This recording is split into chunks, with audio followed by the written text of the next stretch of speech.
A very good morning and happy Sunday. Welcome to a Global Morning Weekend edition, a Sunday edition of the program where we help you to start your day on a good note, right? Having all the information, all the entertainment, and run up with this information that we need to keep, pushing and keep doing what we need to do. My name is Ubong, so welcoming you to the program. And as usual, I have the ever delectable, adorable, and very beautiful Sadia Yakubu. Very good morning to you, Sadia. Good morning, Ubong Usoran. Happy Sunday. I don't know why I feel like that anytime it's Sunday. Every Sunday I like teasing you, right? It's okay. Thank you. How are you? I'm good, and you? I'm fine. Monday to Sunday. Right. How has it been? We give God the glory. We are here, right? Looking at our country, looking at all of the happenings that have gone up over time. So sad. Yeah, in the course of the week, we had good news. The children were rescued. And for me, I think that was a very good news, right? That and kudos to our military, kudos to the DSS. Everybody was involved in the operation. And I think there's a big story now. The physiotherapist or nurse, some say she's a physiotherapist, some say she's a nurse, right? Mary Abila from Kaduna State, who lost her life, right, in circumstances that many Nigerians are questioning. And the residence of the Minister of Works, David Umahi. So it's quite sad. I've lost someone before. I understand what it means to lose someone, especially for somebody who you've sent through school, very bubbling, very energetic, and the other day. It just speaks to a lot of issues that we should count each day as a blessing. Right? Some of the persons we see today, we don't know if this is the last time we are seeing them, so we should be very intentional about making a mark. And it speaks to our humanity too, that we are all humans after all. Yeah, true. For me, that situation is something else. Like, it's a very difficult situation. It's a mind-blowing situation that you start to leave you thinking about what really happened, because according to the video, a picture released, although they blurred her face, all right, she was bleeding, and allegedly she had bruises on her chest. So we don't know if it's really true or AI. Let me just use that language. That's number one. We have some persons saying she left Kaduna to Delta with a friend of hers to see the minister. Issues like this, everyone would have their own opinion or picture of the whole thing that happened. But when Nigerians agree to fight to know the reasons why she died there, some persons said the autopsy should be cancelled, while some were calling for the autopsy. So for me, I think the autopsy should be done. If it's take example now, for example, if it was a commoner, that this lady, she happens to be the daughter of a minister, died in a commoner's house, the man would have been arrested. Absolutely. They don't even want to know what really happened. They were arrested, the man, put them in police custody while the case is ongoing, and then they keep the dead body.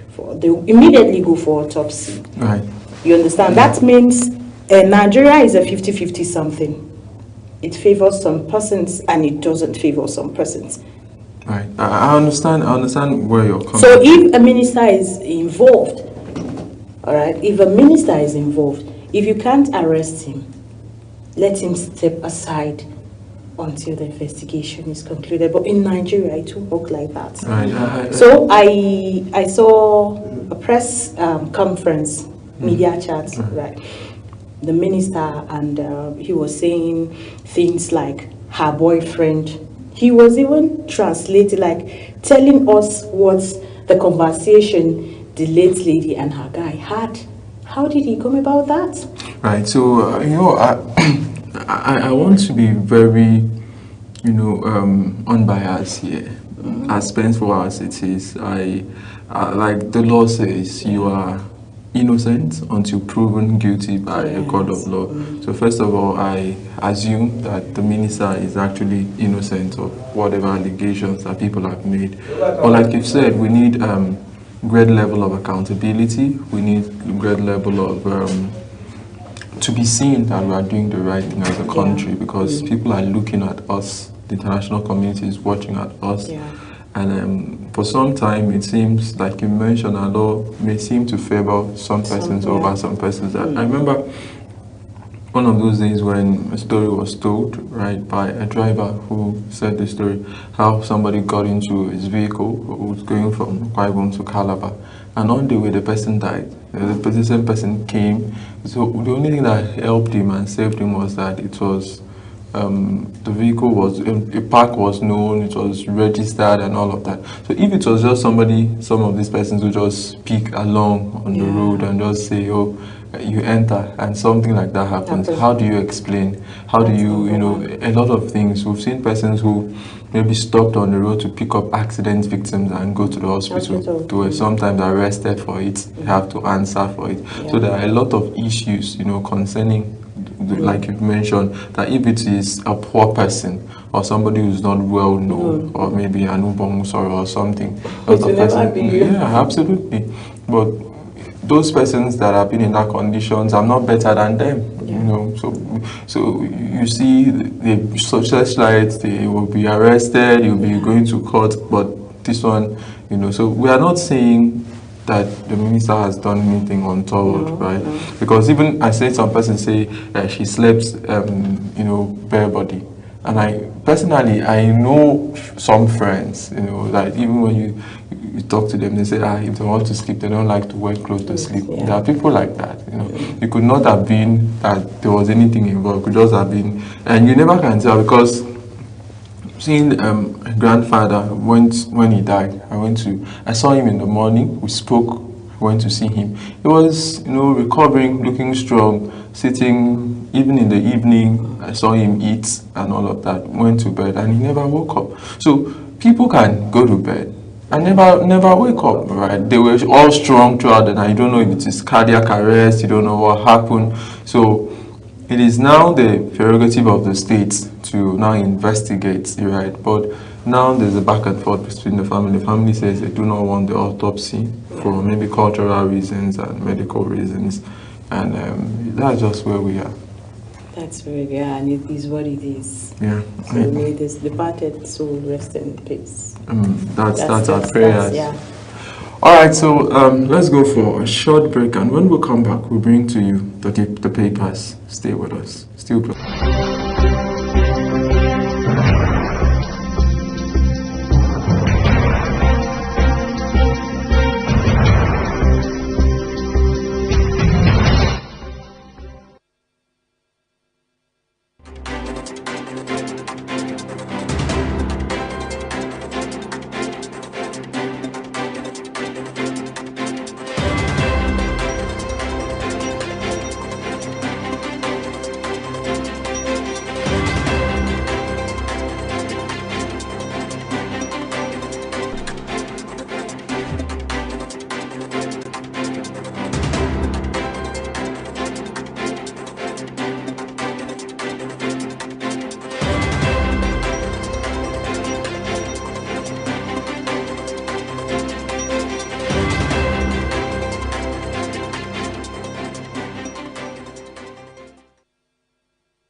Welcome back to the program. This is where we get to look at what the papers are saying on a Sunday morning. So the first newspaper I'll be looking at is the Daily Trust newspaper, weekend edition of the newspaper, Daily Trust newspaper. All right, so big story, AKK, 6 years, multiple deadline, no gas.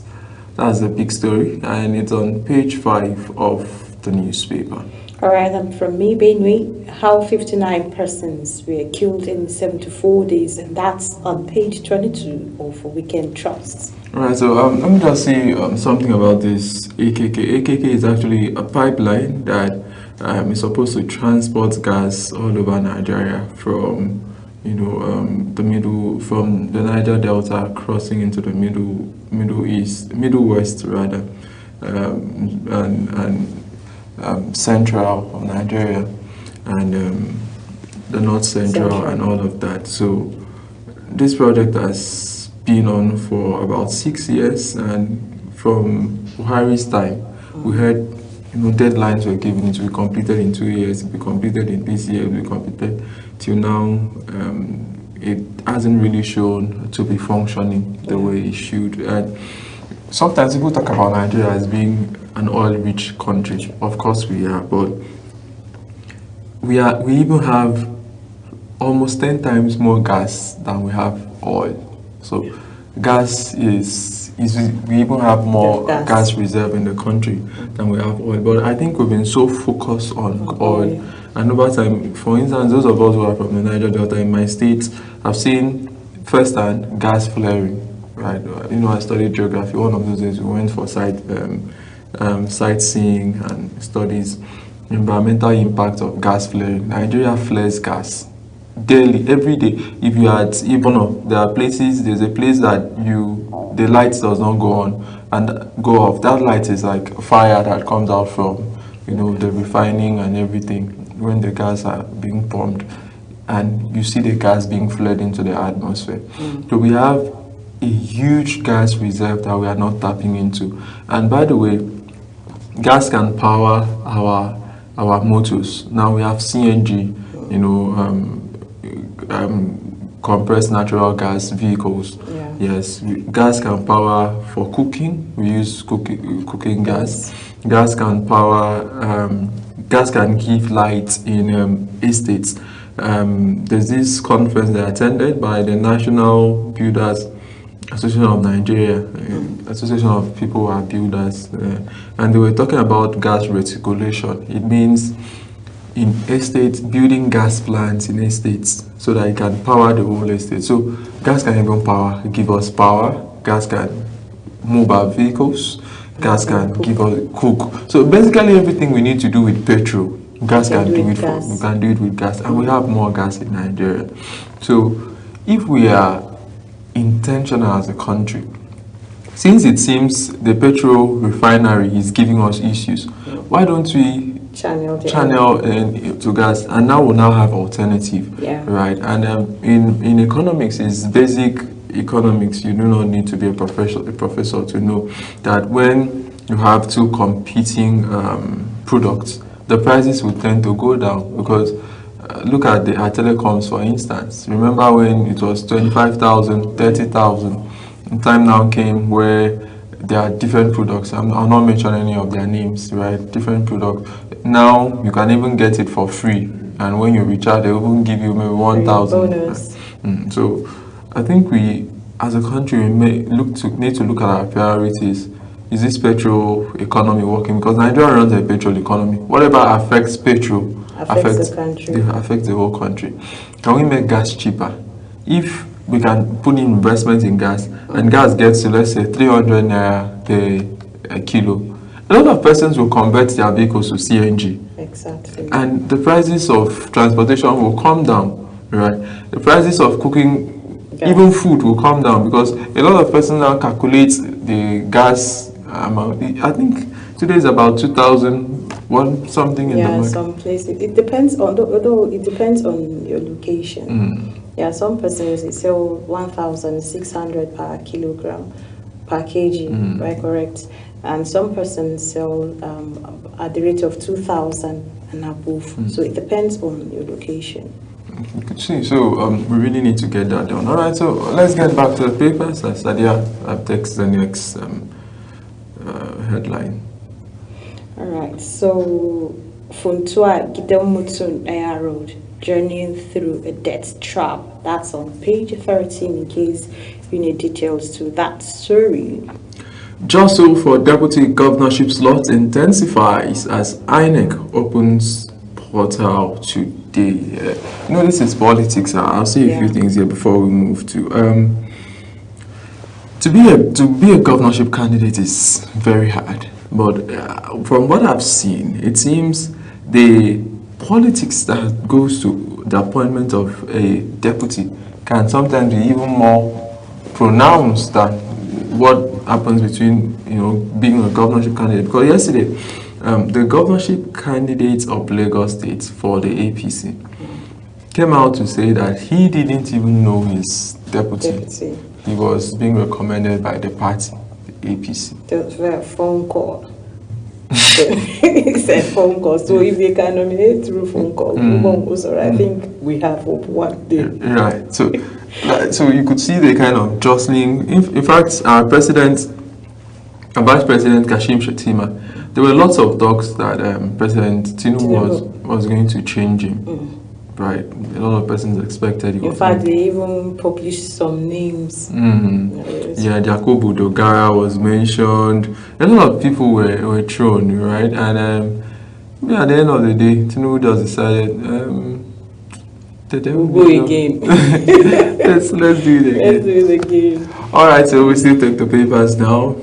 All right, 64 days after, where are the abducted Musa pupils? And that's on page 9. Drug shortages, out-of-pocket payments, dog health system. I may just say something about this, right? How it is very expensive to get treatment in Nigeria, especially for many persons who stay in the rural communities. There are many Nigerians who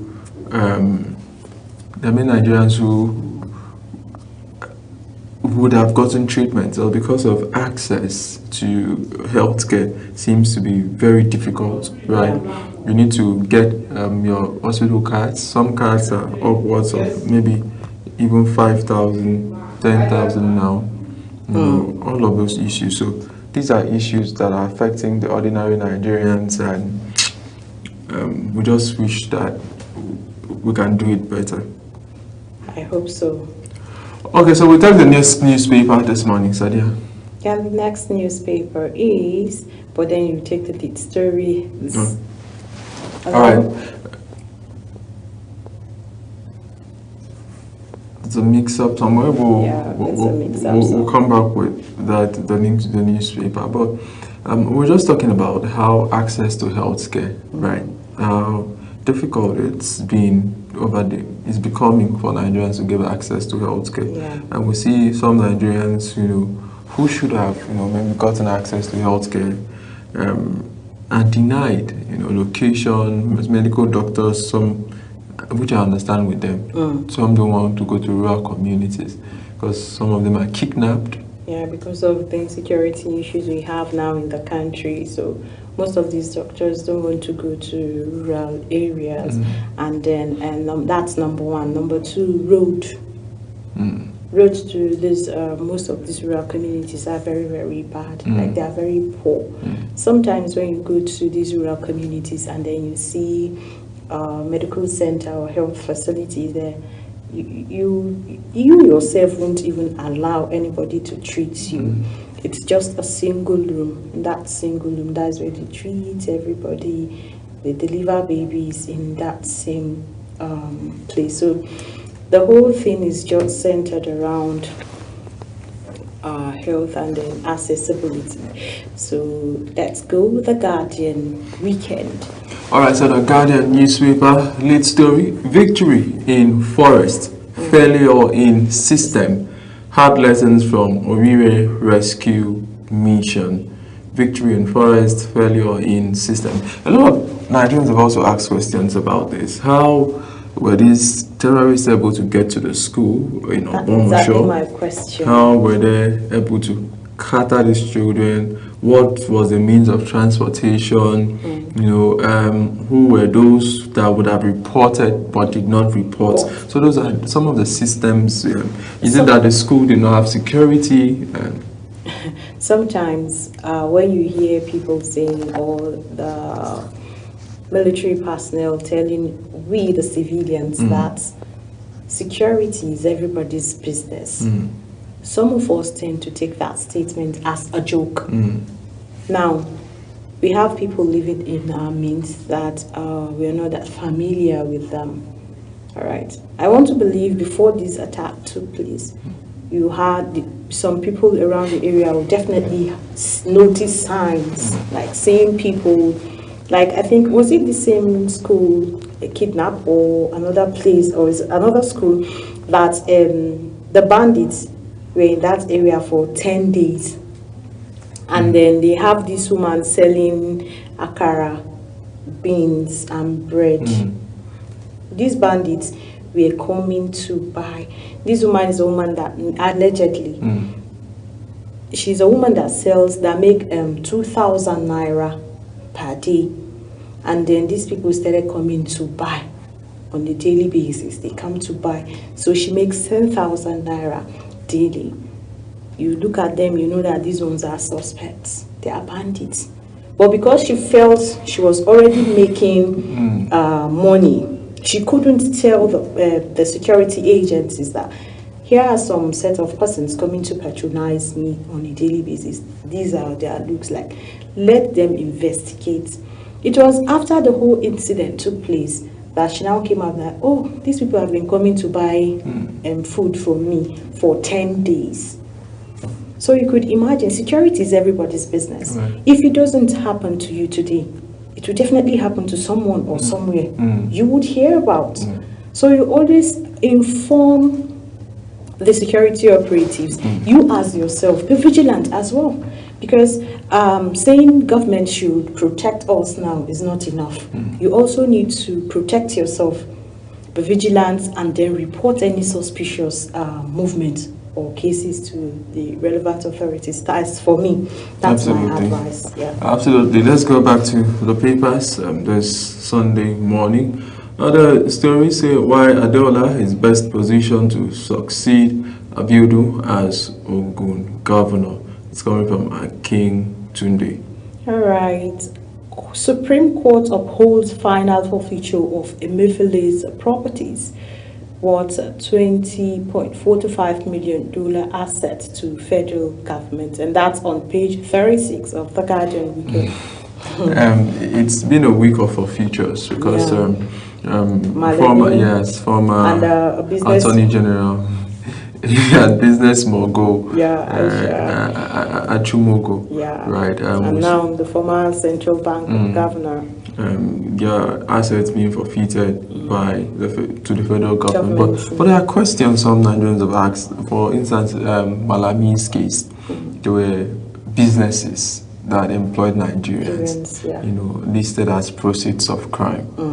So people are asking, is the government going to sell this business to other persons? Will the government be able to manage this business? Those are questions because yes, we do not argue with the courts, right? But these are also questions Nigerians are asking. What will happen to the business? For me, I don't think, maybe the government might kind of, for now, maintain the business, but as time goes on, next government, next administration will then kind of abandon the project as usual. They move to the next thing, next agenda. Next one will come, they will abandon, and then gradually, that business will just die a natural death. But then it still remains government's properties. Right, but these are very tangible questions that many Nigerians are asking, right? And it serves as a deterrent, right, for people who may embezzle government's money, right, so that people know that there are consequences for action. NDLEA, another story I'll be taking this morning, NDLEA declares alleged drug kingpin, 3 associates wanted. The story is on page 3 of the Guardian weekend edition of the program. All right, Shatima urges local government chairman to deepen fight against malnutrition with Nutrition 774 initiative.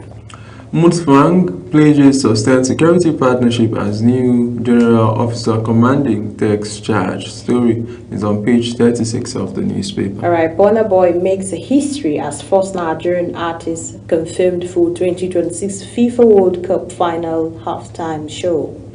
Orire abduction, federal government charges 3 suspects to court. Those are some of the stories that we'll have from the Guardian this morning. Let's go for a short break. Sadia will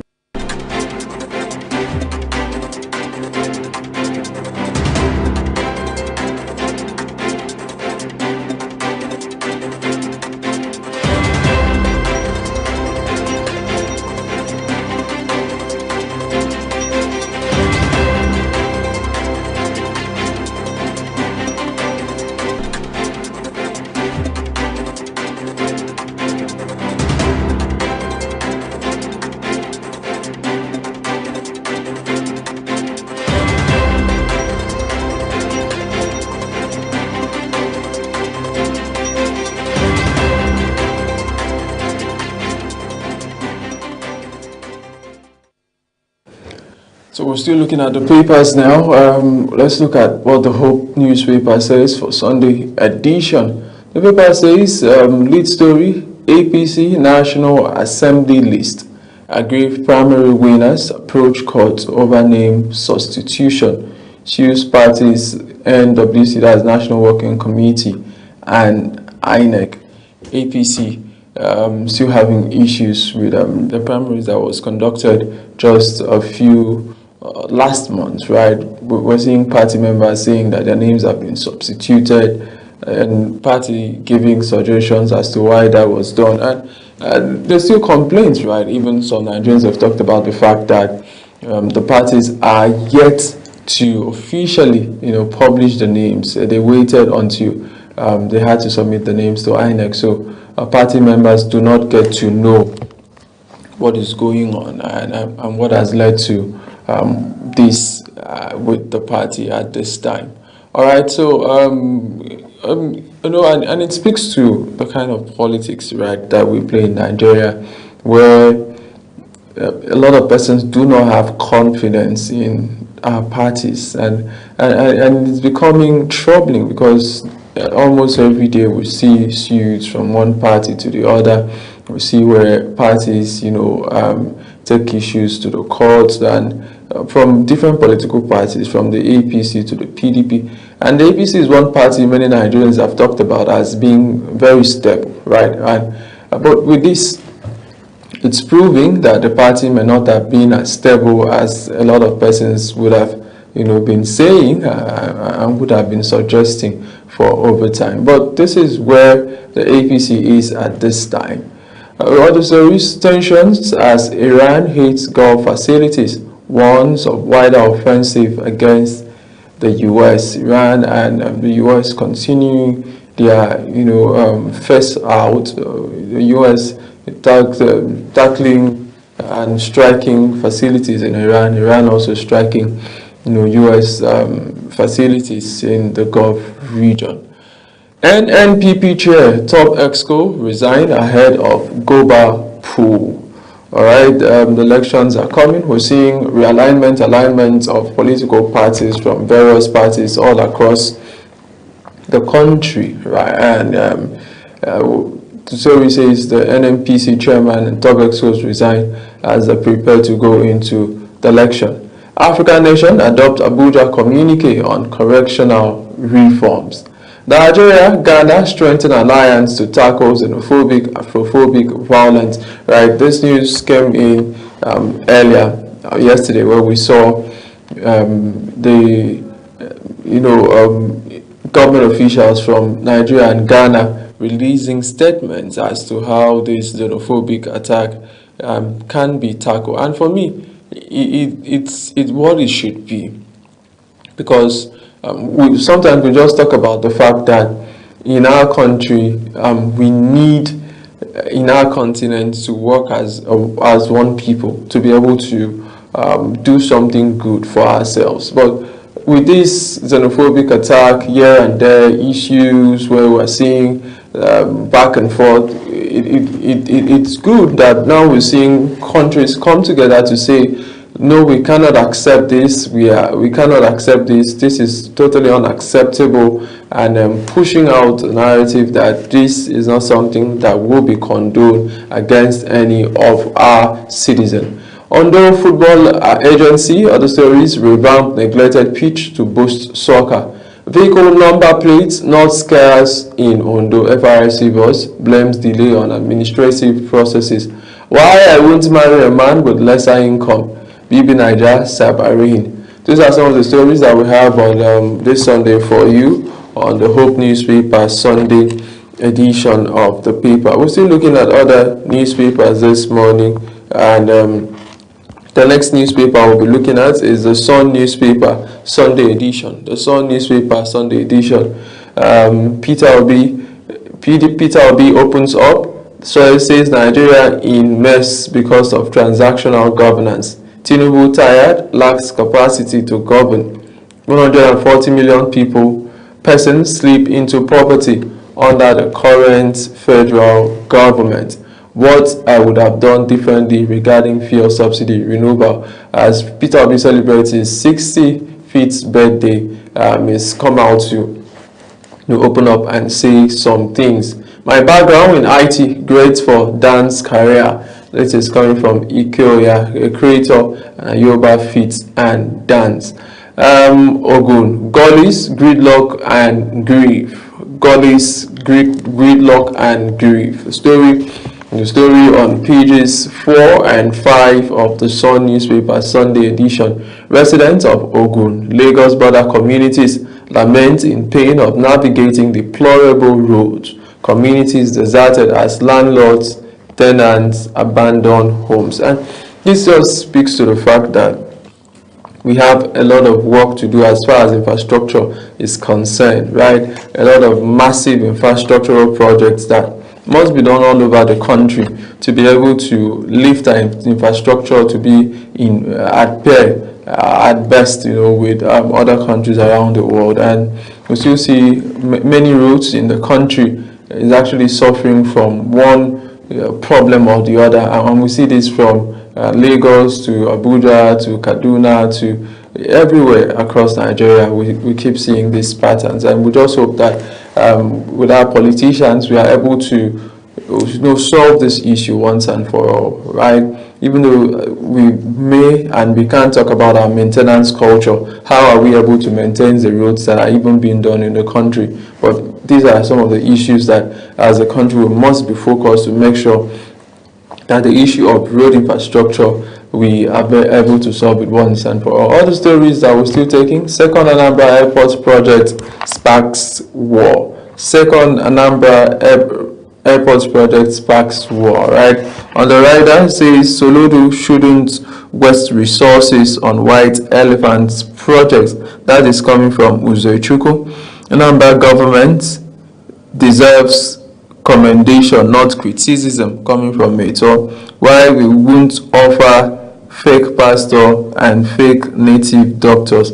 That story is on page 21 and 22 of the Sun newspaper Sunday edition. Another story says Senator Audrey Kalu condoles with Amechi over mother passing, right? The former minister of transportation lost his mom a fortnight ago, and there's been a lot of consolation and people consoling with the family at this very critical time for them.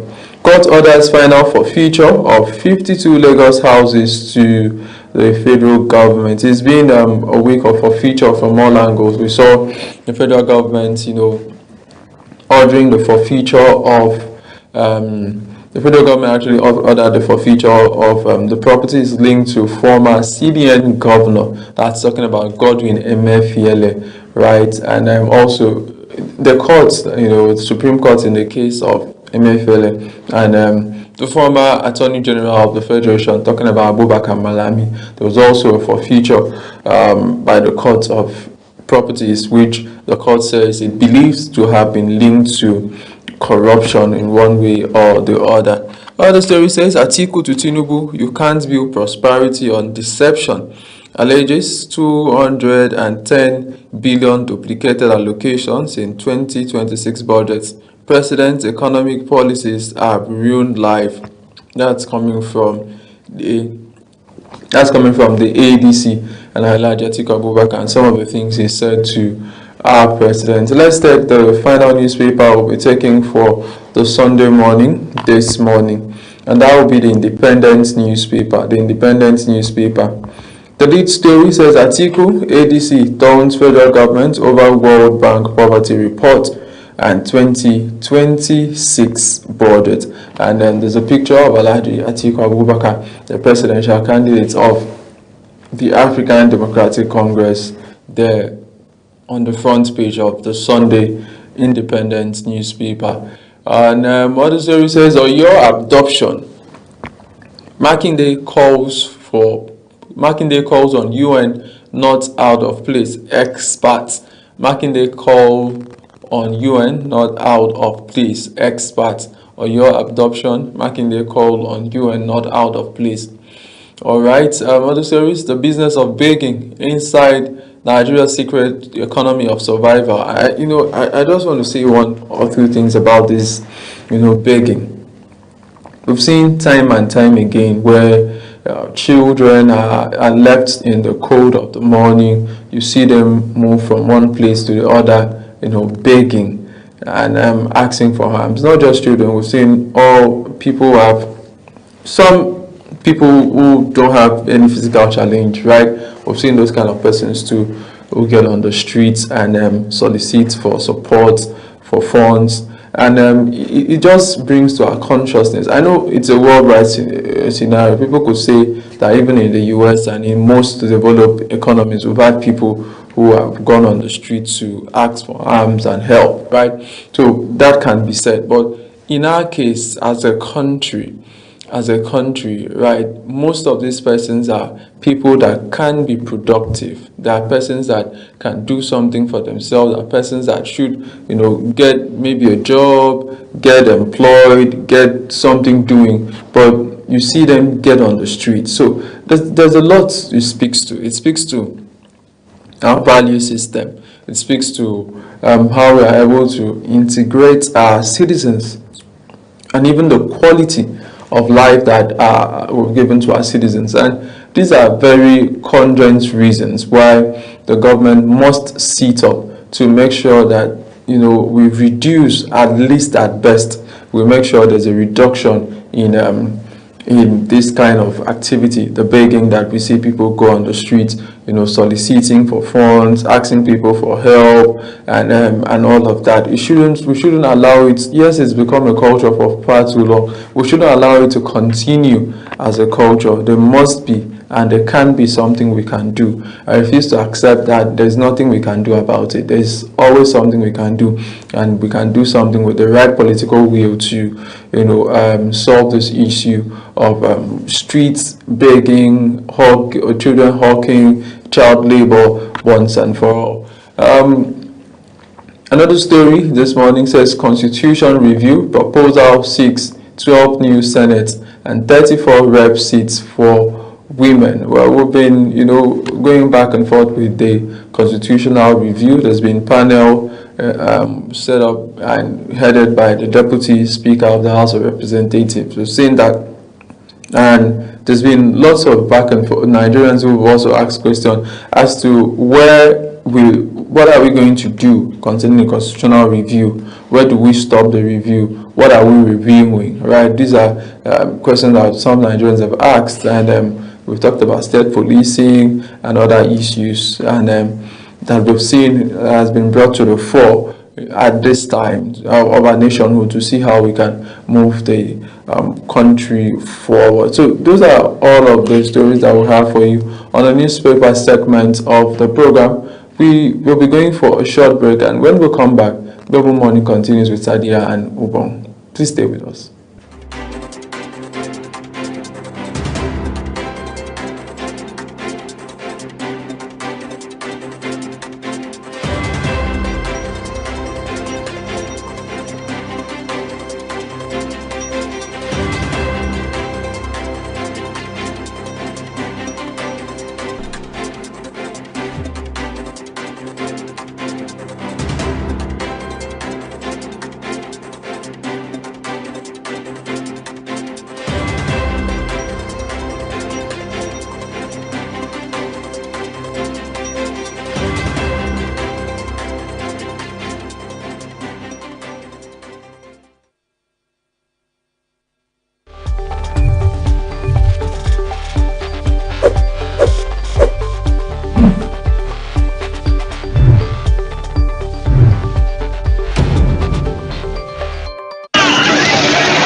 In an age of breaking news, you need a trusted source that prioritizes accurate, factual, and unbiased reporting. This is AM News, and I am Ubong Usoro. On Global Television, our news is rooted in verified and authoritative storytelling that keeps you educated, informed, and enlightened on all the issues that matter to you. I am Sadia Yakubu. This is Midday News. You can trust our multi-platform news broadcast real-time and fast-check stories for all the big local and foreign headlines round the clock. I am Ramsey Enoch Agbo. This is News Express. Our array of anchors delivers the news to our teeming viewers, breaking it down with context and perspective. This is News Cycle on Global Television. I am Anieti Patrick. And the flagship news is your hub for the day's most engaging stories. This is News Prime, and I am Jumai Manson. Did you miss any of our news rounds? No worries. Catch up at 10 p.m. and midnight, 7 days of the week. I am Mukhtar Kasim. Global TV is on DSTV channel 365 and Star Times channel 276. We're active across all social media platforms at Global TV NG.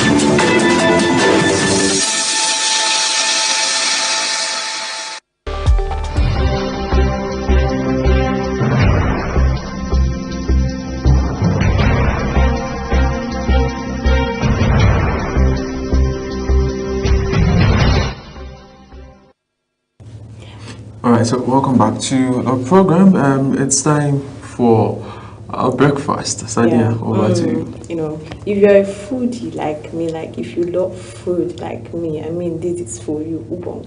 You're not in our category, so I love food, though. Who said I don't love food? Are you a foodie? You know, we have people that eat. We have foodie, like whatever you're doing is just food. Even if you're angry, you must eat. And we have some persons, if they are angry, they don't eat. I think if I'm angry, I won't really like food. Woo! I eat. In fact, if it's in the afternoon, I'll get jollof rice and any soft drink. It's chilled water. I know you. And, you know, I'll be eating and eating until I feel okay. The anger will just disappear. So if I'm angry, I welcome food. I don't say no to food. And there's nothing I can do. There is nothing I can really do about that. So let's go for a food tour. Let me just put it like that: a food tour, a breakfast food tour, or a breakfast tour, where we bring you taste and texture. Do you love eating yam? Me, I love yam. Yam is also my favorite. So if you're from my state, I know you definitely love yam. There is no two ways about that. So don't go nowhere. Just watch the taste and texture as we bring you yam and, you know.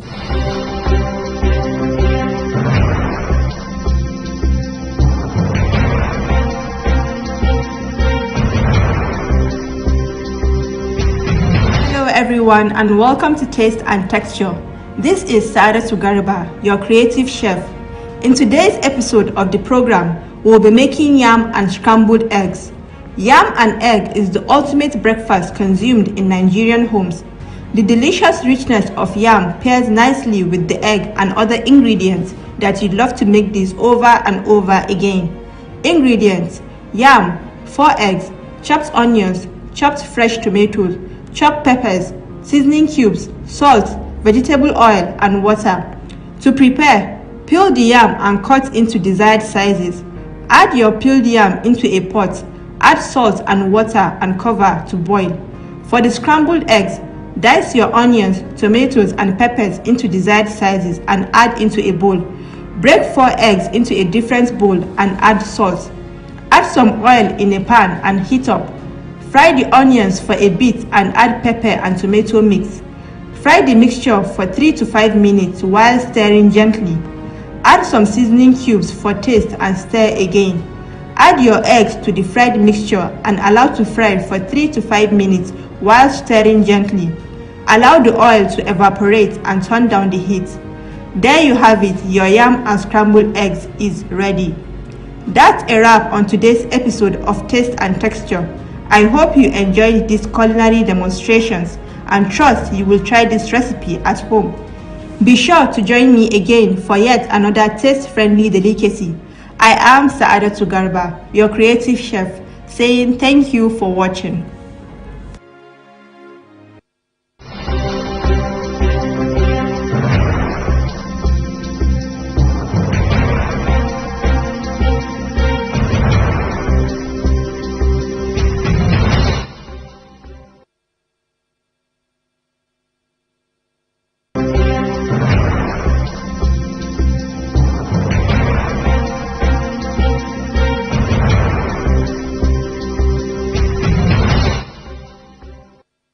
So welcome back to the program. This is where we get to, go on the streets, learn, and see a trending topic. Asadia, what do you have for us today? Do you believe that school is a scam? Absolutely not. I'm here because of education. Now some of my fellow Nigerians, let me just put it like that. Some believe that school is scam. Some don't. You just hear them saying, school now scam, school now scam. They'll be like, yes, and they get discouraged. But to me, school is not a scam because you could read, you could write, you could talk, you could do some things because you're educated. You're able to reason analytically, you're able to add and subtract, you're able to even just go to a place and know address, right? I understand why a lot of persons say it's scam because when you look at what you put in Nigeria most times and what you get out, it asks for questions. There are persons who I know of a colleague when we finished secondary school. He went to learn a trade and from there he started importing business. He's doing very well for himself, right? Yeah. So some of us that went to school, we've also done well, right? But there's this comparison. Some person look at this guy didn't go to school.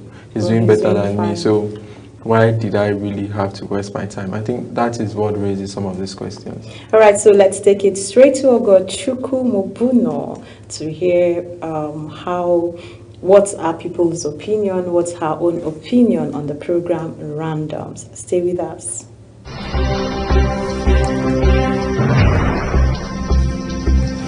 17 minutes,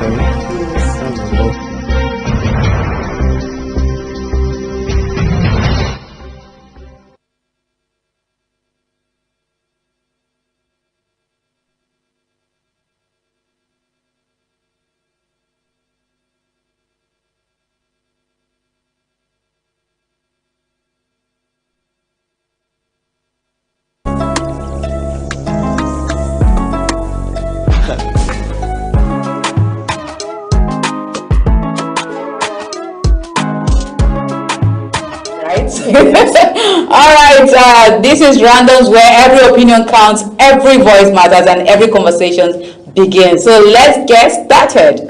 There's some truth to school na scam. There's some truth to school na scam. This is Jim Iyke talking. Nollywood actor Jim Iyke has stirred conversations on social media after arguing that financial success is not necessarily acquired through formal education, saying many of his most valuable lessons about wealth came from experienced traders and mentors rather than university lecturers. Speaking on Joey Akan's podcast released on Tuesday, July 7th, the actor questioned whether many academics achieve greater success than the students they teach. Can we even argue about the people who are our tutors, our professors? How many of them are really doing well in life? Haven't you succeeded every tutor? Okay, he said, haven't you exceeded every tutor that ever sat in the classroom to tell you the dynamics of how to survive in the economic world? He asked that question. Jim Iyke also recalled an encounter with one of his former lecturers during a fight. They're using it during a flight, I beg your pardon. So using it to illustrate his point about success about academia. I met my professor recently, God bless his soul. We all knew who was doing better. When we sat on that plane, I had to look back to greet him. He had to look forward to greet me. Somebody sat in business class, but that's not the point, he said. According to the actor, following only what he learned in school would not have led to his current level of success. I'll tell you what worked. It's what the uncle spoke to me. The traders that barely went to school but amassed untold wealth. The father that sat in front of me and told me, forget all that books. This is a time to be ruthless. This is a time to conform. This is a time to stoop to conquer. He also argued that many of the world's wealthiest individuals built their fortune without relying on advanced academic qualifications. Some of the wealthiest men in the world did not get it from classroom. How many of them have PhDs? I have a PhD that works for me, he added. Well, that's how he concluded what he was saying, but I would like us to listen to that very short video clip from Jim Iyke.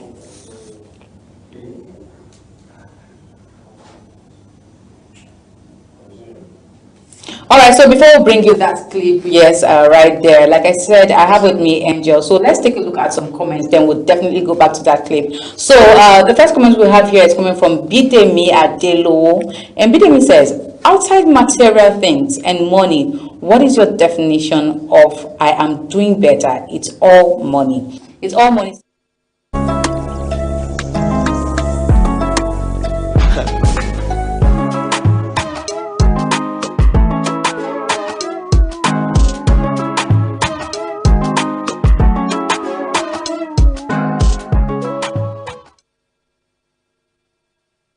Who dropped your comment, and all of those comments are very, very important. Like I said, every comment counts, every opinion is valid. And yes, we are talking about do you think education is a scam?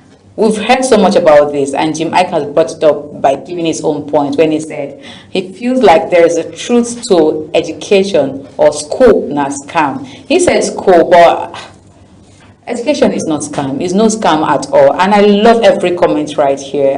It actually explains better to anyone who thinks school is scam or still have that in their head. Well, I'm not talking alone today. I have Angel once again. Angel, welcome to the show once again. Thank you. All right, so let's start with this question. Do you think school is scam?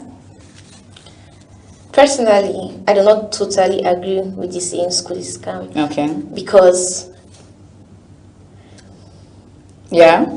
Okay, I do not totally agree with the saying school is scam because people in school, what happens to people in school?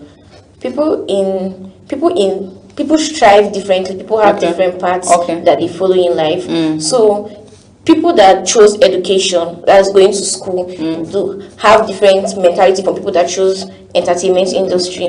People that choose to go to school, obviously, yes, want to attain a certain success, but that is not always their main aim. Some of them choose more on how they impact to others and less on what is in their account balance. So the saying school is scam, I do not totally agree with that.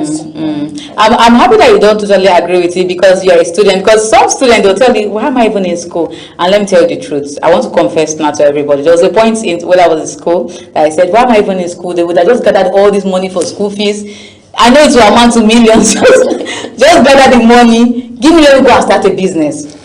I think there's one point, and I think that's the frustration point, and I remember one of my friends saying then, why do we have to do exams? Like, why can't we just do maybe our normal tests, read our books and go home? I'm pretty sure everybody that have gone to school said that at one point. Right? Like, why is there exam? I think that's the point. Everybody just get tired. Whenever it's time for exam, they want to evaluate it. They want to know if whatever it is they are teaching, you are getting it. We're already tired because that time of spending overnight, trying to read overnight and all of that. Like, what's the point? What's the point? Like, don't you trust me? So I was in your class. I gave you attendance. I was there. So must I prove it? That's the thing. Must I prove it that I know this thing? I know it. You don't have to evaluate me. Yeah. So at that point, you start asking yourself, am I even meant to be in school? Am I supposed to be in school? What if I started a business? Maybe I would have succeeded. And guess what? Then I love makeup. I love fashion. I love makeup. So I started makeup artistry at one point. I started learning online, maybe YouTube videos and all of that. And I was like, okay, maybe I should go and maybe summon this courage, meet my parents and tell them, don't pay my school fees again. I was in 200 level. I said, I'll go and tell them, don't pay my school fees again. No, just gather the money, calculate from this 200 level now till final year, and any other money you're going to use for me. Gather it and give it to me. Let me start my business. I thought about it several times, but I knew my parents would never agree to it because they wanted me to go to school. As a matter of fact, everybody in my house has to go to school. If you don't want to go to school, you are a problem in that house.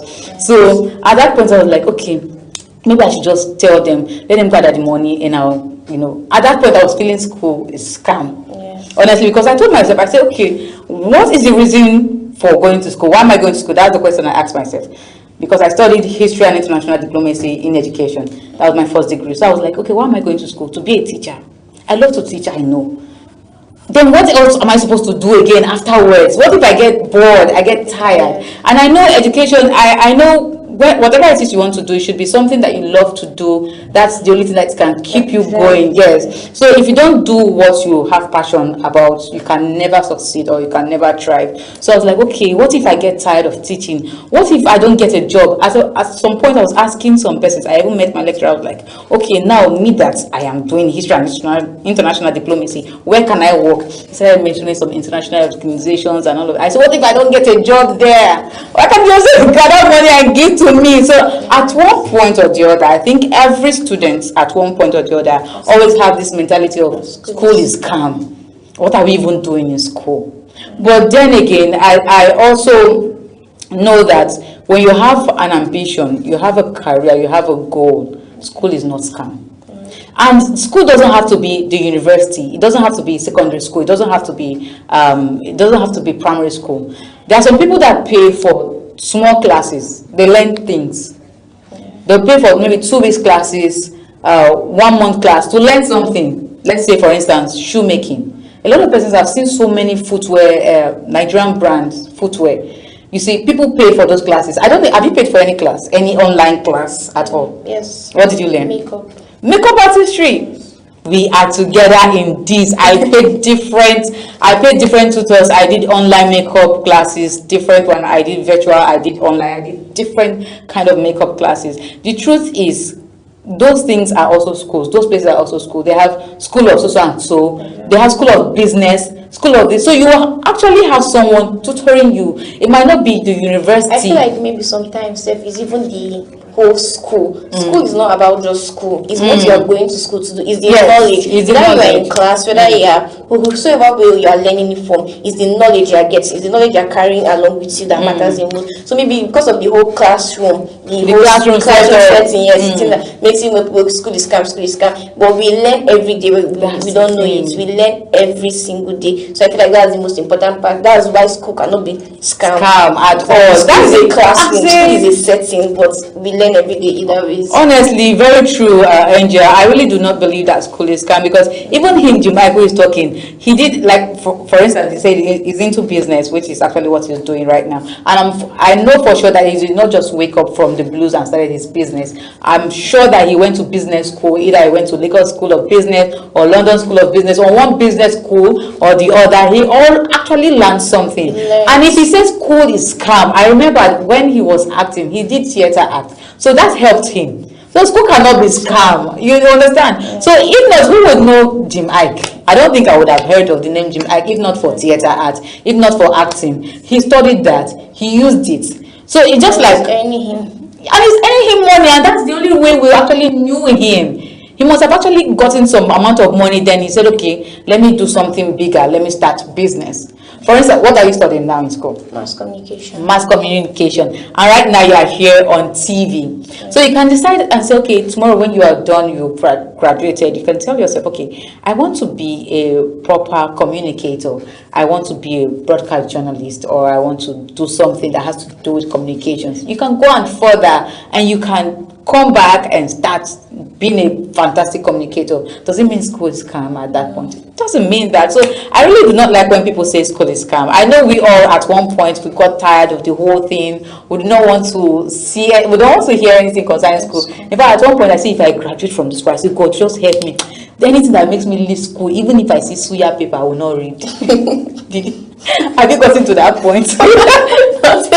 Not yet. Okay. At one point, I thought about it too. I say, even if it's suya paper, even if it's that, what's it called? I remember then when they used to buy a recharge card on paper. I say, even if it's that recharge card paper, I will not read it. Let somebody call the number for me, because I don't want to read. In history, I read so much. Like, your eyes are swollen. You are trying to read. You are trying to cram everything in your head. I think, and also somehow, I think one of the reasons why people think Nigerian school is scam is because of the way the lecturers actually teaches.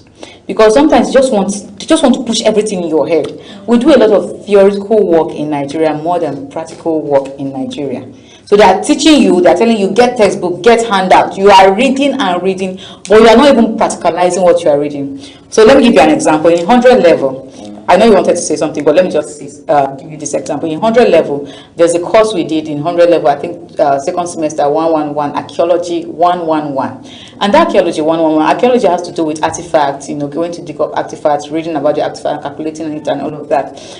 So we were in class and we're hoping to, go out, let's explore, let's go to museums or what these places to go see what we're actually reading. But it took us a long time. It was on to 200 level first semester. They said, okay, finally, we'll go to the museum. We'll spend just a few hours in the museum. And that few hours, they told you, they said, that's the test. Whoever went, that's your test. You have an automatic B. If you did not go, that's you failed already. So I just feel like, no, just one visiting shouldn't be enough. We should visit several sites. We should teach us on site. You understand? So most times Nigerian school doesn't even encourage practical settings. I don't know, for now maybe some schools must have started introducing a more practical setting, but I think it doesn't. The internship alone is not it at all. I understand that sometimes 3 months, 6 months, but I think when it comes to classroom teaching, I think they should impute more of practical teaching, because most times I think people actually learn faster when they are practicalizing that thing than when they just read about it. I don't know, but I learn faster whenever I practicalize something. When I do the practical, it sticks in my brain. Like when I teach somebody something I learn or something I've learned, it sticks there in my brain than when I'm trying to read about that thing. Does it happen to you? It's just like makeup stuff. Like if you do makeup, just by watching it, you don't know. But by the time you practicalize it, you see your mistakes, you correct your errors. So it's a faster way of learning. Seriously, so I think Nigerian schools should actually introduce that in. Hope you're having a wonderful time on Randoms, because I am having a wonderful time on Randoms. All right, before we end it up today, we cannot actually end the show without going out on the street as usual. So on the streets today, the way we work is changing, with technology making it possible to work from almost anywhere. Many people now prefer remote jobs over the traditional.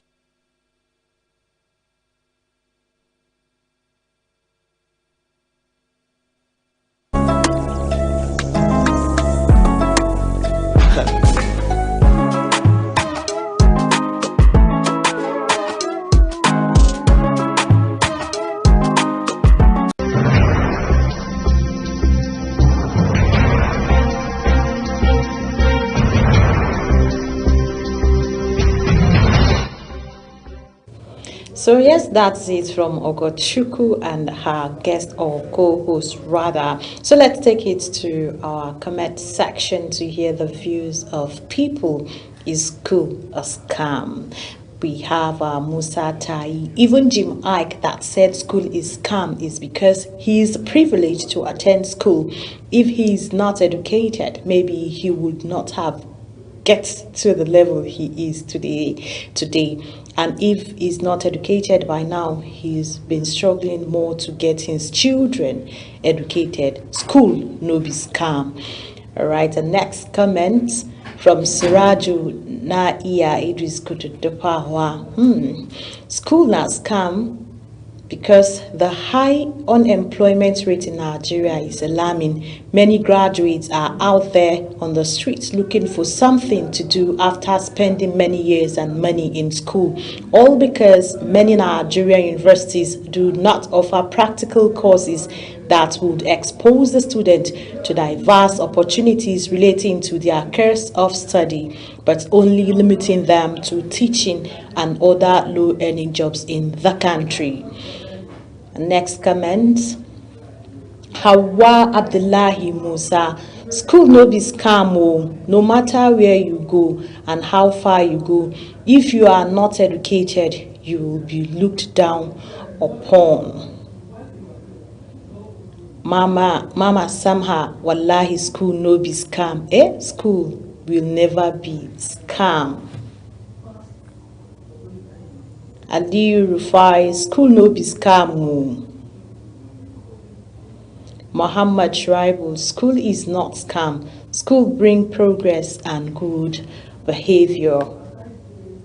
School is not scam. School guarantee success. No school guarantee failure.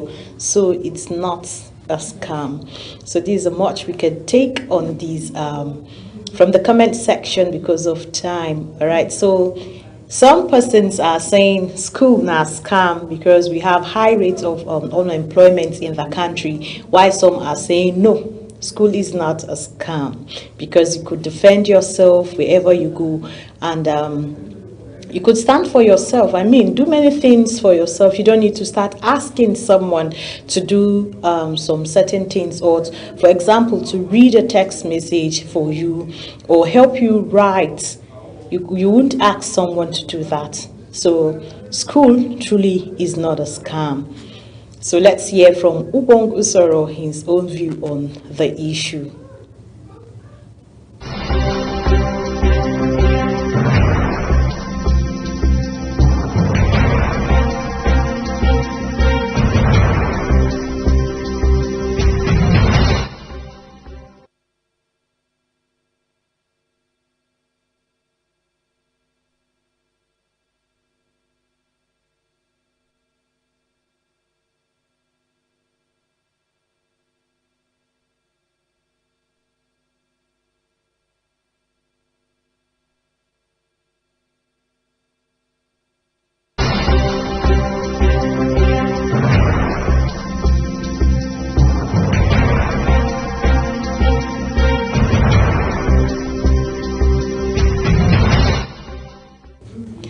Ubong Usoro, from the comment section, we have some persons saying because of the high rate of unemployment in the country, school is a scam. Yeah, I saw it, right. Yeah, and then why we have some persons saying, no, school is not a scam because you could defend yourself, you could do things for yourself. School is a progress and not a scam. So what's your take on that? Yeah, like I said, I think that when it comes to education in Nigeria, it is very paramount because we cannot downplay education. Education is what brings a child of a nobody to make that child somebody. I've been privileged to interview governors, interview ministers, interview, had commissioners countless times and the rest of the people on the things I do, and most of these persons, some of them have gone up to become my friends. That we speak, we have a relationship that is away from the TV sets. They have child dedication, their children are getting married, they inform me, they invite me, and all of that. And I was able to get into that space because of education. I'm not saying that you can do whatever you do and still get into beautiful spaces for yourself, right? But education is one thing that can just lift you, from 0 to 100, right? And it gives you space, it gives you room, it allows you, it gives you confidence that you can talk to anybody and you're not afraid because your tenses are right, you know that your grammar is correct, so it's beautiful to be educated, right? But I understand the downturn for Nigeria because there are many Nigerian graduates, even for myself, there are many persons who graduated from school that have not seen 1 million naira in their life. Like that 1 million is like very big, right? Even 500,000, right? Because some of them are teaching in schools that pay 60,000, right? Some of them are doing jobs that pay 80,000, right? So for those kind of persons with the current economic reality, they now remember the nights. So that we suffered in school. You know what we went through, right? Yeah. There were courses that for those examinations I had to literally stand to read all through the night. Right? There were courses that those that do geography, there's a course that is called it's about I've forgotten the name, but it's about drawing cartography. That's the name of the course. I didn't do geography. Right. I'm just mentioning, and every course is every subject they have.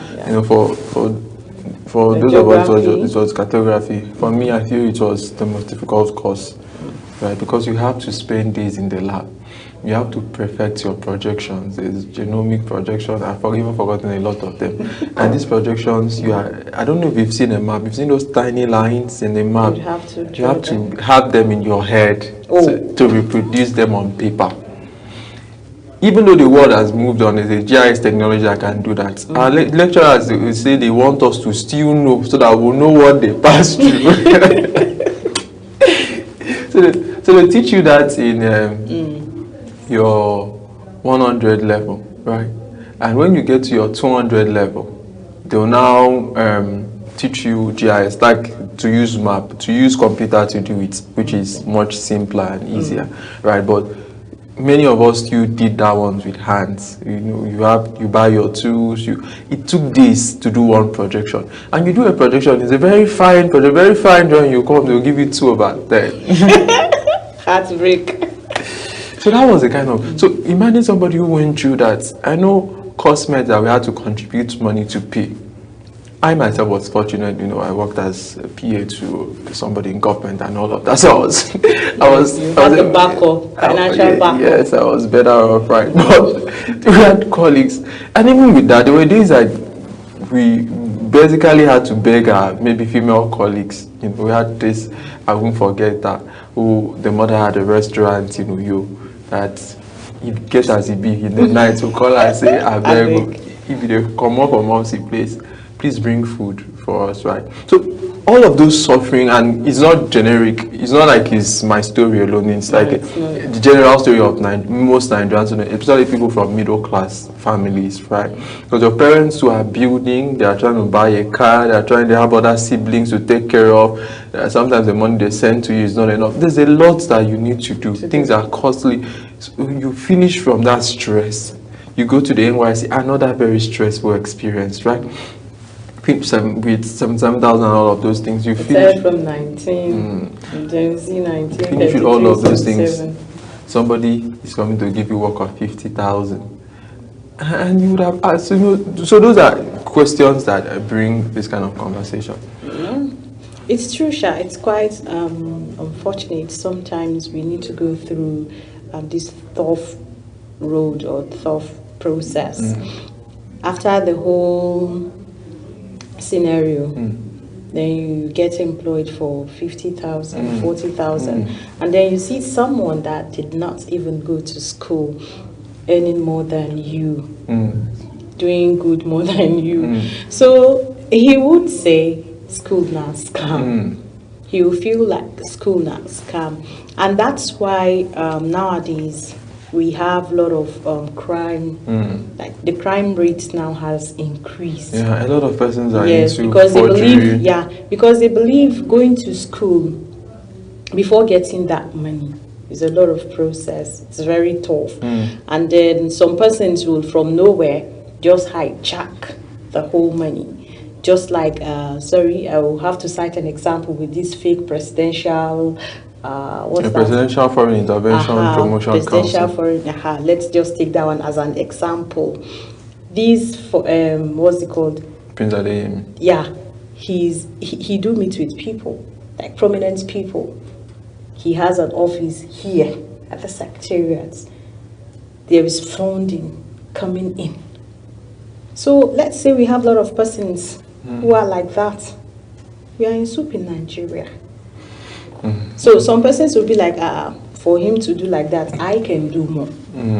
School is really a scam for some persons. Right, I think it speaks to the brokenness of our system, right? Because if the system was right, you know, people wouldn't think this way. Because the same persons who say school is scam, once they leave the shores of Nigeria, they get outside Nigeria, they rush to university to try to pick up a degree so they can get something doing. So that means school is scam in Nigeria. Not totally, but for them, to many persons, right? Yes. For in Nigeria, if you're here in Nigeria, school is scam. Yeah, but if you're outside the country, school is not, because you want to work and school as well. Yes, because it speaks to opportunities. You know, I attended, you know, by Providence, I attended. For my ND, I did it in a private, you know, institution, and we had what was called. It's modeled after the American system because the founder of the school was schooled abroad. All of the children were abroad, so they're trying to bring that kind of standard into Nigeria. We had what was called work study. What that means is that if you are students in the school and you think you need help now, you need money, so you register with the work study team. Then we used to do it, I think, twice in a week, Wednesdays and Fridays. They'll just take it, can just take it, say, okay, watch this classroom, a normal classroom. You watch it. Then for every work you do, they have a certain amount, they will count it. So at the end of the month, the school calculates how many times they could take you, okay, go and help cut this grass, go and help do. It's just students so in the school that the school gives them tasks to do. Anybody that wants to register, you are free by students. At the end of the month, your housemaster will calculate how much you have, worked for, and they'll pay you. And if you do that work study consistently, you can have at least pocket money to use in the school.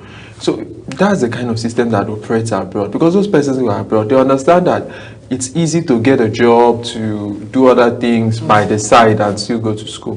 But in Nigeria, there are pertinent questions, what happens? Is it like that? So these are questions that we must be able to answer. Working and schooling in Nigeria is not easy. That was how I got my own first degree. It really, really affected me because the time I would have loved to put in my studies were the time I used in working elsewhere to make an ends meet, do these, buy handouts. I don't want to start calling my parents at home, and then I will talk about feeding and then health issues. So I had to work and school.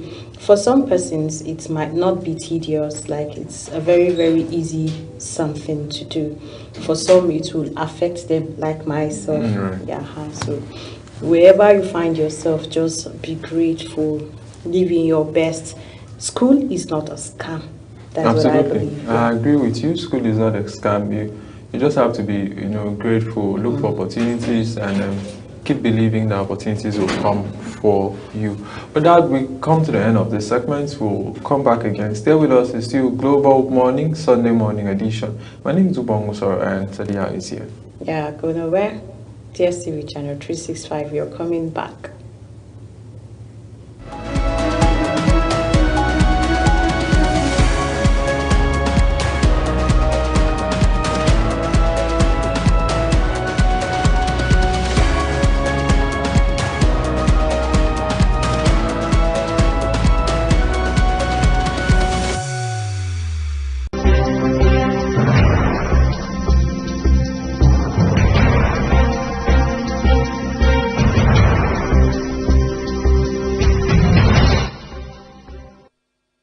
Alright, so welcome back to the program. It's still Global Morning, Sunday morning edition. My name is Ubong Osoro, and Sadia is still here. Yes, Ubong, welcome back from that short break. We spoke about school, not scam. For some people, that's the first segment of the program. So now we're going to the last segment of the program with the topic. Yeah, we're talking about business development, and I guess we'll be with us in no time as we'll continue the conversation, right, about business development and business, entrepreneurship. A lot of persons talk about the role that business plays in stimulating a particular country, a particular economy as to, and I think that in Nigeria, fairly we're doing well, we're trying. I see a lot of CEOs these days, right? People say, I'm the CEO of this, I'm the CEO of that. And a lot of young persons just want to do their thing. There are many young persons I know that cannot stand the rigors of waking up in the morning. Yeah. Our last week topic, we spoke about remote job or office work, 9 to 7. And then where we have some people saying, they prefer remote jobs, like compared to the office job. Why? Because they would have time, their own time, and some say they don't like answering to some persons. And then we have from one of those that commented, said before when he was working, he don't have time, he can't even gift 20,000, as low as 20,000. But ever since he resigned from the job to focus more on his business, as as low as 50,000, he could dash out, like he could gift someone 50,000. You know, with the current economy, the current situation of Nigeria now, 50,000 as a gift from someone is big for some persons. So you see, for me, business is a good to go idea.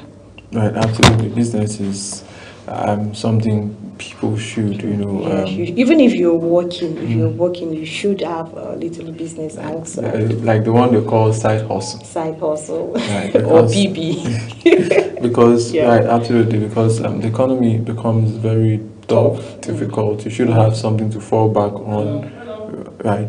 That from time to time you know that okay, this is something I can actually get to, right? Yeah. And you're able to just bring extra source of income. Yeah, for yourself, because it's becoming very stressful, you know, for a lot of persons, a lot of Nigerians, and that's why today we'll be looking at business development, as we'll be speaking to Alasan Obake, who will be joining us in no time. Alasan is a business practitioner and also a politician, you know, who's done business for quite a while. Let's go for a short break and we'll bring him in.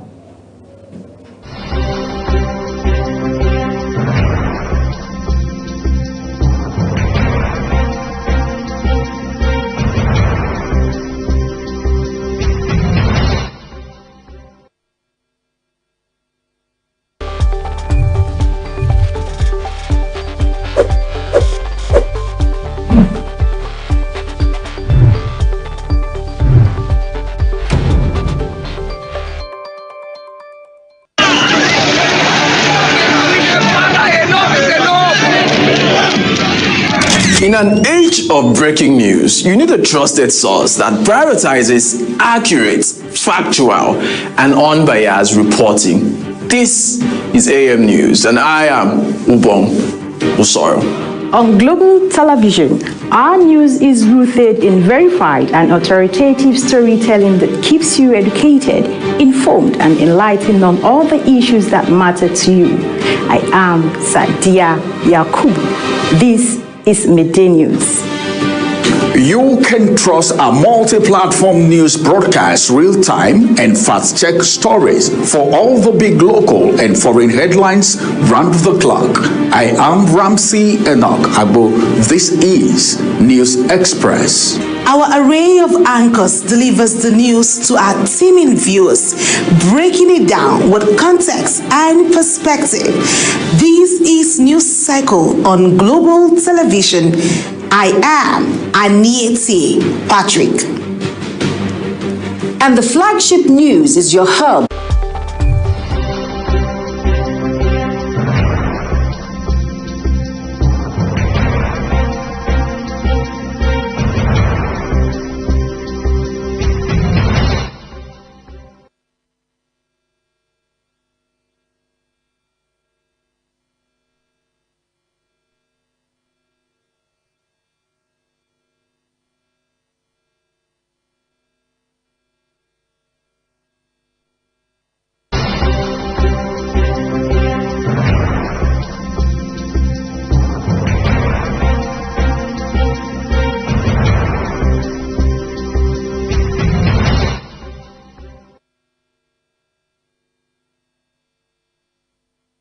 Welcome back to the program. So now let's get into our second discussion for today as we look at business development, how to assist and support small scale and medium businesses in our country. We have joining us Alasan Obake. He is the North Central Regional Head of the National Association of Hair and Beauty Practitioner of Nigeria, NAHBPON. That should be NAGPON, who's joined us. The NAGPON is a trade union and affiliate of the Nigerian Labour Congress, NLC. He's joined us live in Abuja studios. Thank you so much, Alasan, for coming on the program. Yeah, thank you so much. Right, so welcome to the studio. Right, let's get into, you are in a business that is predominantly known to be done by females, hair and beauty. Right, while growing up, it wasn't a major career choice for a male gender. So let's start from there. How did what drove you to get into that business?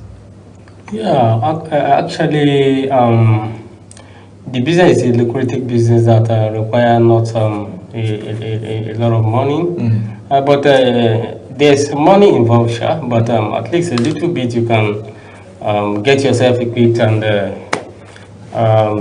made a business. So I think the business is fine, and every homes must cut their hair. And in the female aspect, there's no home that cannot do the makeup and plait their hair. I think the business is it's okay. So I asked a question: how did you, get involved, in the business? What was the process of getting involved? Because traditionally, we know when we talk about hair and beauty, I know we have beauty shops that may also follow those beauty shops, but most times it is anything about beauty is more of something for the women. So how did you, get involved in the business? Yeah, I think we also have a male aspect that is barbering. So call it barbering. So the barbering is one of the best and the largest industry in the world. Barbering. Yeah, that is hair and beauty. It's one of the largest industry in the world. Yeah, you could see maybe within Abuja here, you will see a lot of every nook and cranny of Abuja here. You will see a lot of shops, salons everywhere. And we beauticians, let me just say, we are the ones that even caught President Tinubu here, and without us, Tinubu cannot live. Yes, I'm sure that if the hair and beauty will go on strike, I believe it will be more disastrous more than any other thing. I'd love to see that strike, So I'm so passionately going into that business. Yeah. Right. So why going into that business? When you wanted starting the business, what were the challenges you had? Yeah, we're actually having the challenges, and that is where the government will come in. All right. Yeah. That is to talk about the people living in remote areas and people living in the very deep villages. Find it very difficult to operate that business because of there is no electricity. I think it's one of the factors that are affecting the business. And the lack of incentive from the government and the people in government and the leaderships. We talk about those acquiring the top political, like a Senate, House of Representatives, and also local government chairmen and other things. I think for every sensitive governments, we need to look into that industry, because even the industry can even provide a revenue for the government if we're properly equipped. All right, so it's quite when I knew that this was what we were going to talk about, because it's not something a lot of persons talk about. Yeah. I know there are many various other industries like NATA, for instance, National Association of Automobile Technicians. They are more prominent, more vocal. The NBA, the NUJ, and the rest of them, right? But when it comes to hair and beauticians, it seems because anybody can just learn the trade, it seems the regulation, for joining the business is not that stressful. Maybe that's why it's not. It doesn't have association or body. They have an association. They are not that strict as to membership. So I'd like to talk about that. How does somebody become, if I want to become an hair and beauty practitioner today, what is the process? Yes, I believe we have NUJ, Nigeria Union of Teachers. We have National Union of Road Transport Workers. And it's also a trade union, because it's a trade union that they satisfy this our union. And the certificate is only single in the whole West Africa. Yeah, I think becoming member of the NAPOM, it requires you going to the right channel, the leadership. We have a president. Yeah, we have a female president that governing the whole 36 states. And we are over 29 states in Nigeria as it is. So what actually you need to do is to align yourself with the union. Because why we are suffering from skin disease today and lack of what you call proper hygiene. You understand? So professionally, every shops were supposed to be under this umbrella because we train workers on hygienic levels and before they take on this job. So you can see that every person who wants to apply into this industry must have a very, I think, limited experience on how the hygienic look like and how we control the hygienic environment before even going to the business. All right, so we're talking about beauty and hair. Some persons will not understand. Is it that beauty is just for the skin, or beauty both for the hair and skin for only female gender or both genders? It's for both genders. Okay, so how do you do it since we have skin beauty there?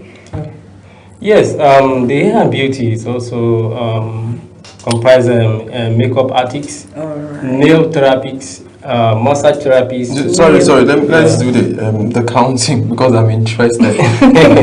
You said there's a makeup artist. Yes, makeup artists, nail therapists.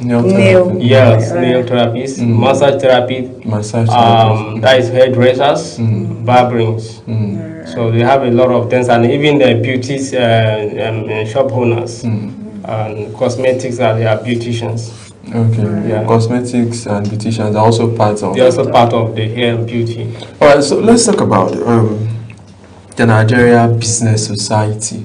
How has business been so far? Yeah, the business. You and I know what actually we are facing in this country. The business is diminishing every day because of the security situation in the country. Security affects your business? Yes. I'm a North Central regional head. In my region, you can see that Benue is part of my region. Kwara is part of, Kogi is part of my region. So even FCT, as the center of the unity, is part of my region. So the security aspect is one of the things that drastically bringing the business down. How is, because I'm trying to understand, sorry for being curious, how is the insecurity affecting, are they kidnapping your members? Yes, a lot of our members are victims of this kidnapping. Yes, a lot of our members are victims. Yes, I think the last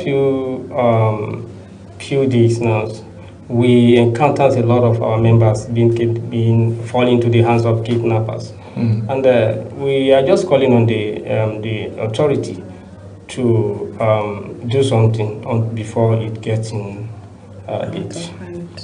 All right. So, but business, how has patronage been from Nigerians? We understand security poses a threat in one way, but let's talk about patronage. Have you really had Nigerians patronize?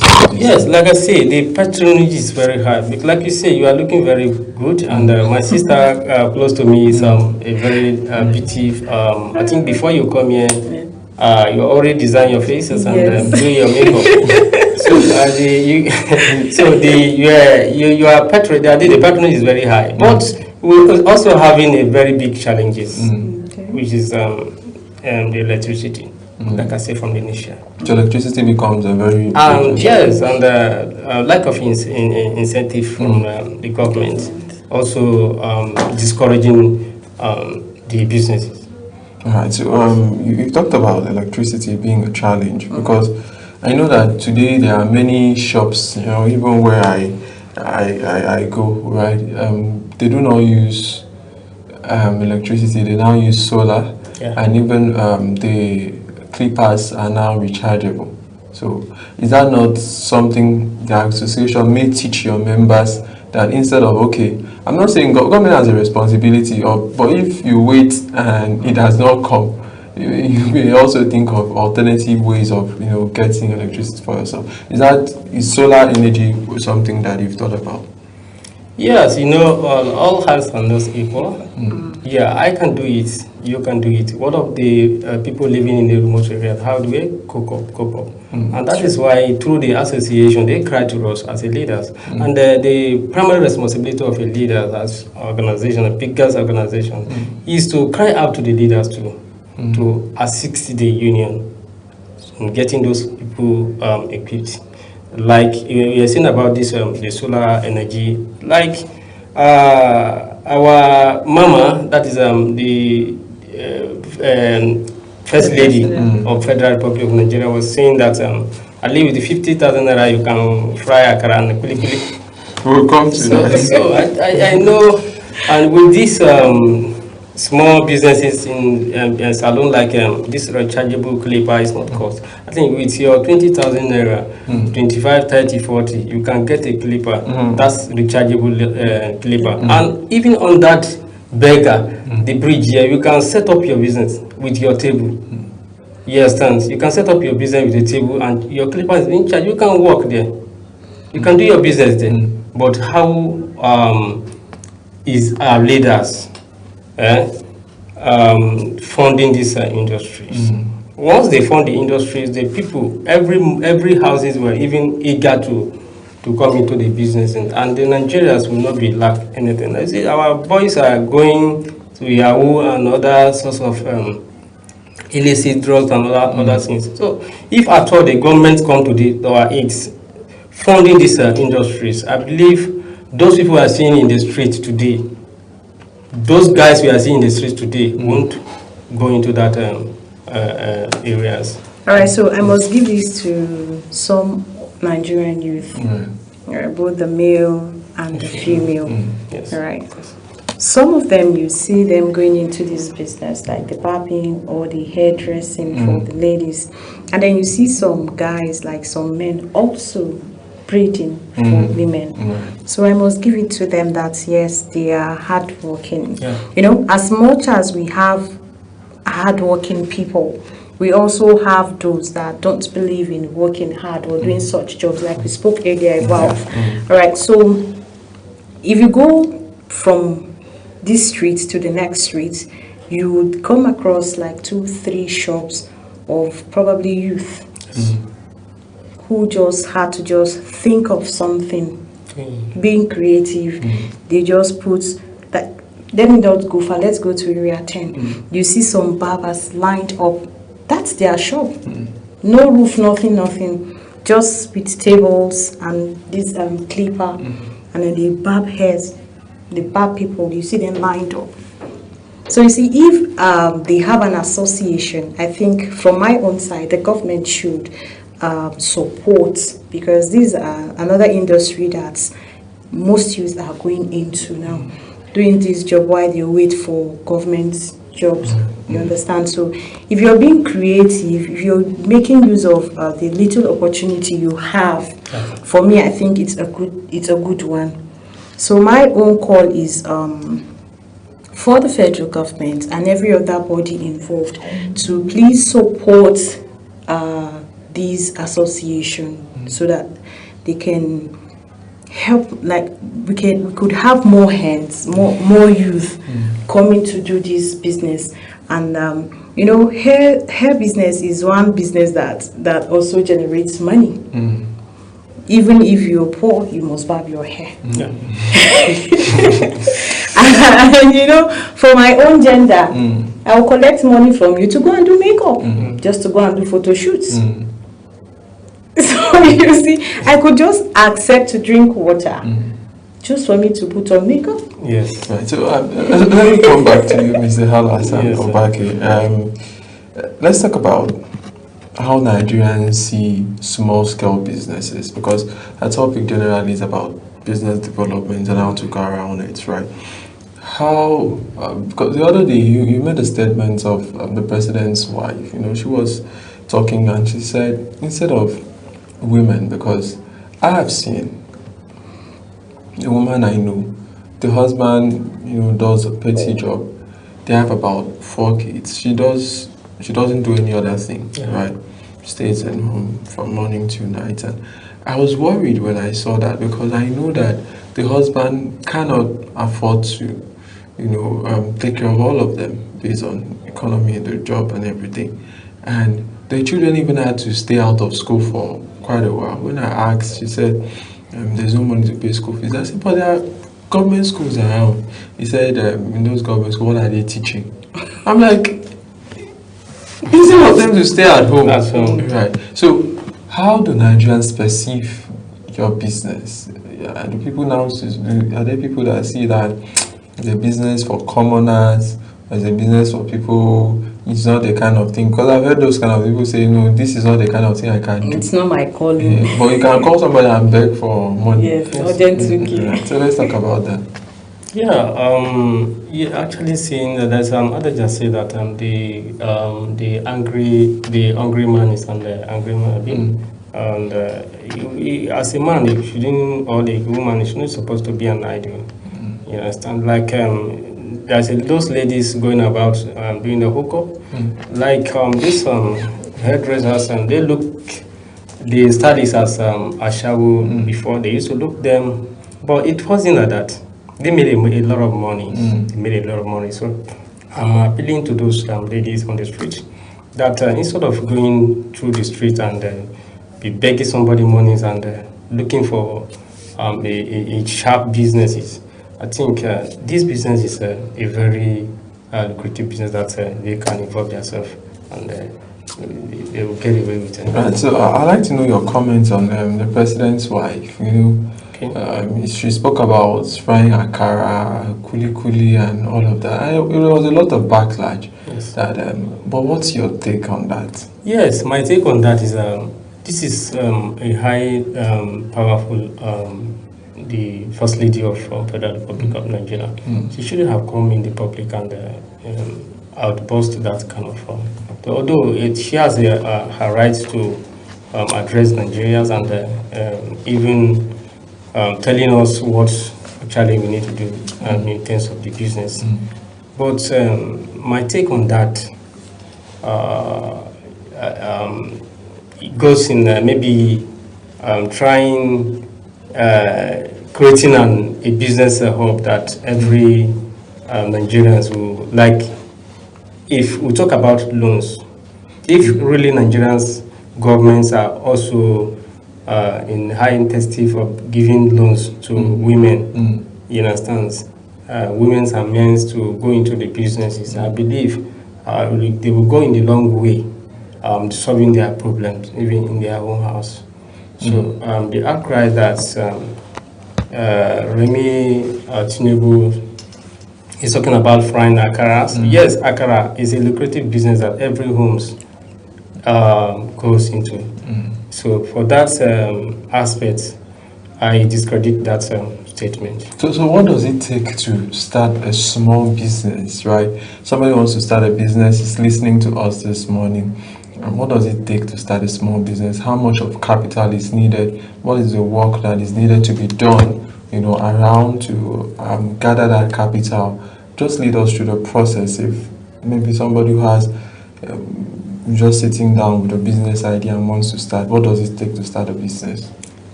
Starting a business is even with little as 10,000 naira, you can start your businesses. If actually you are very committed to the business you wanted to do. So, a little money you can start your business, but not to that level of brand akaras. Because even the akara, for you to even buy those equipment, the 50,000 naira cannot even go in the long way. You know Nigeria system today. And once you take a leader to maybe I'm even going far. We say if you go to Karumu market and just this black leader with even 100,000 naira, what we are coming home with it is very small. Some of us we have families and you know how things are in the market today. So for her to come openly to say that with 50,000 naira you can buy an akara, in fact, it looked very abusive to Nigerians. So, and I believe maybe in times to come, she will apologize to that. All right. So, let's talk about how to raise capital, because you've said 10,000, but there are some businesses that, in all sincerity, with 10,000 you can do little or nothing. So what is the process of raising capital for somebody who wants to start business? Do you reach out to family and friends? Do you go back to savings? How do you raise capital? Savings is one of the cardinal points in gathering your monies and going into the businesses. You can start maybe you can like 15 naira, 100 naira daily contributions. We see some women and men going about to their bike, collecting daily contributions. You can start with that. Then at the end, you get your money and starting your little, somebody doing donuts and doing this kunu and kunaya and zumbo stuff. You can start from there. They are selling maybe pure waters in the what you call a motor park and the rest. So from there you can get yourself a place. So nobody should sit down and say, I do not have enough capital to start. So if you can start business with as low as 10,000, yes, there are some businesses that you can start with such amount of money, like he mentioned, the pure water or bottled water, the sachet water, or the bottled water or drinks rather. You see, the problem with some of our youth is that, or some Nigerian persons, you know, they don't want to go through the process, the long process of getting money. All right, so they prefer quick money. For example, now me hawking bottled water and drinks on the street of Abuja. For one purpose, I want to be helpful to myself. All right, so as I'm going daily with that business, day by day, I'll start gathering my money and thinking about me moving from that business to another business. Like you said about that woman saying she government schools, they don't teach anything. That means she prefers private school. But then she don't have the money to move to support her husband. She's just for me it's a 0.00 for her, because if you have ambition, you must work to get that ambition.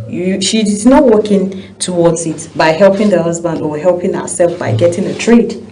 She's not doing something and you have a high taste already. So that's a no-no for me. We have some persons like that in the society, most especially my gender. They prefer sitting at home. You will see them with classic phones, doing a lot of things. You get, you that you're working hard, I would come and beg you for money. So some of us prefer doing that other than doing business. I'm just saying some of us minus me, but let me just use the word some of us. We prefer going about taxing people. Say, how far? It's been long I've heard from you. You didn't call me. There was nothing between us. But then I'll just pick up my phone and let me chat Uban. I know he will give me money today. So I'll tell you, Uban, I don't have gas, so please give me gas, send me money. I want to buy gas, even if it's 2 kg for 3,000. I know that you won't send 3,000. I'll call him again and then tell him 3,000. I'll call another person again and then tax that person 3,000. I know you people will not send 3,000. Maybe you might send me 5,000. You might send 10,000. So we have a lot of persons out there who prefer this line of business, and then they come on social media to kind of show that they are doing well, they are living fine. You get, but deep down they are not helping themselves. So the day you tend not to assist, that day it's a problem. So me, if they would go and start up business, if I'm to tax anybody for money, let it be that I want to start business with it. But some persons will tell you, I can't help pure water, sachet water, I can't help bottled water, this business, no, I can't. You look down on business, and you don't look down on business. You don't look down on the money. You don't look down on the money. I don't look down on this. I know of a lady who is educated. She's frying akara. I know of another lady in Kano. She sells what we call wena flour in Hausa. It's made out of flour. And then they just put onion. She bought gas, like she's frying this with gas. She has employed people as well, just red oil, palm oil, and then Maggie cubes, and you fry and sell. Right, so let me get back to ask Hassan, because he's been in the line. Many Nigerians who are listening, want to start business. One of the things that has been very difficult to do is savings in business. And for somebody who's just starting, how do you manage not to eat your capital? How are you able to distinguish your capital from your profits? How are you able to balance your books? Do you keep records of your business? Is that important? It's very important. I think savings, keeping record is one of the cardinal points when you want to secure your business. Like in POS, you can see the ladies and people on the road, on the streets, doing POS. So if you are not mindful of how the you made your transactions, and inflow and outflow of your businesses, at the end of the day, you're lost. So you must be very, very mindful of how you keep your record, and the record is one of the cardinal points in securing the business. I think it's one of the things that will keep the business growing.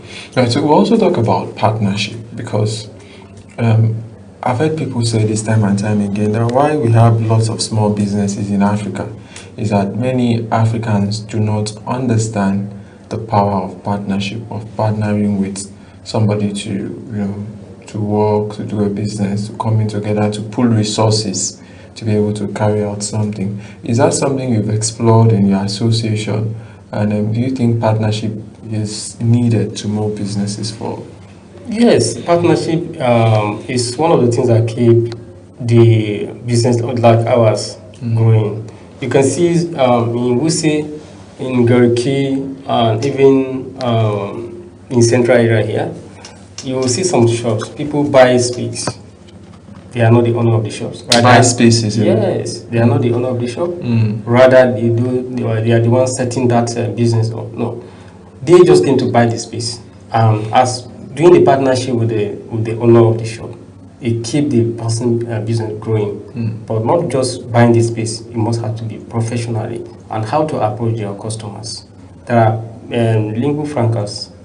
Let me just put it in a layman way. The way you approach your customer. Maybe the other day you left to a salon to cut your hair. There's that man that actually laughing at you, smiling with you and joking and maybe doing other things with you for the person to get their customers.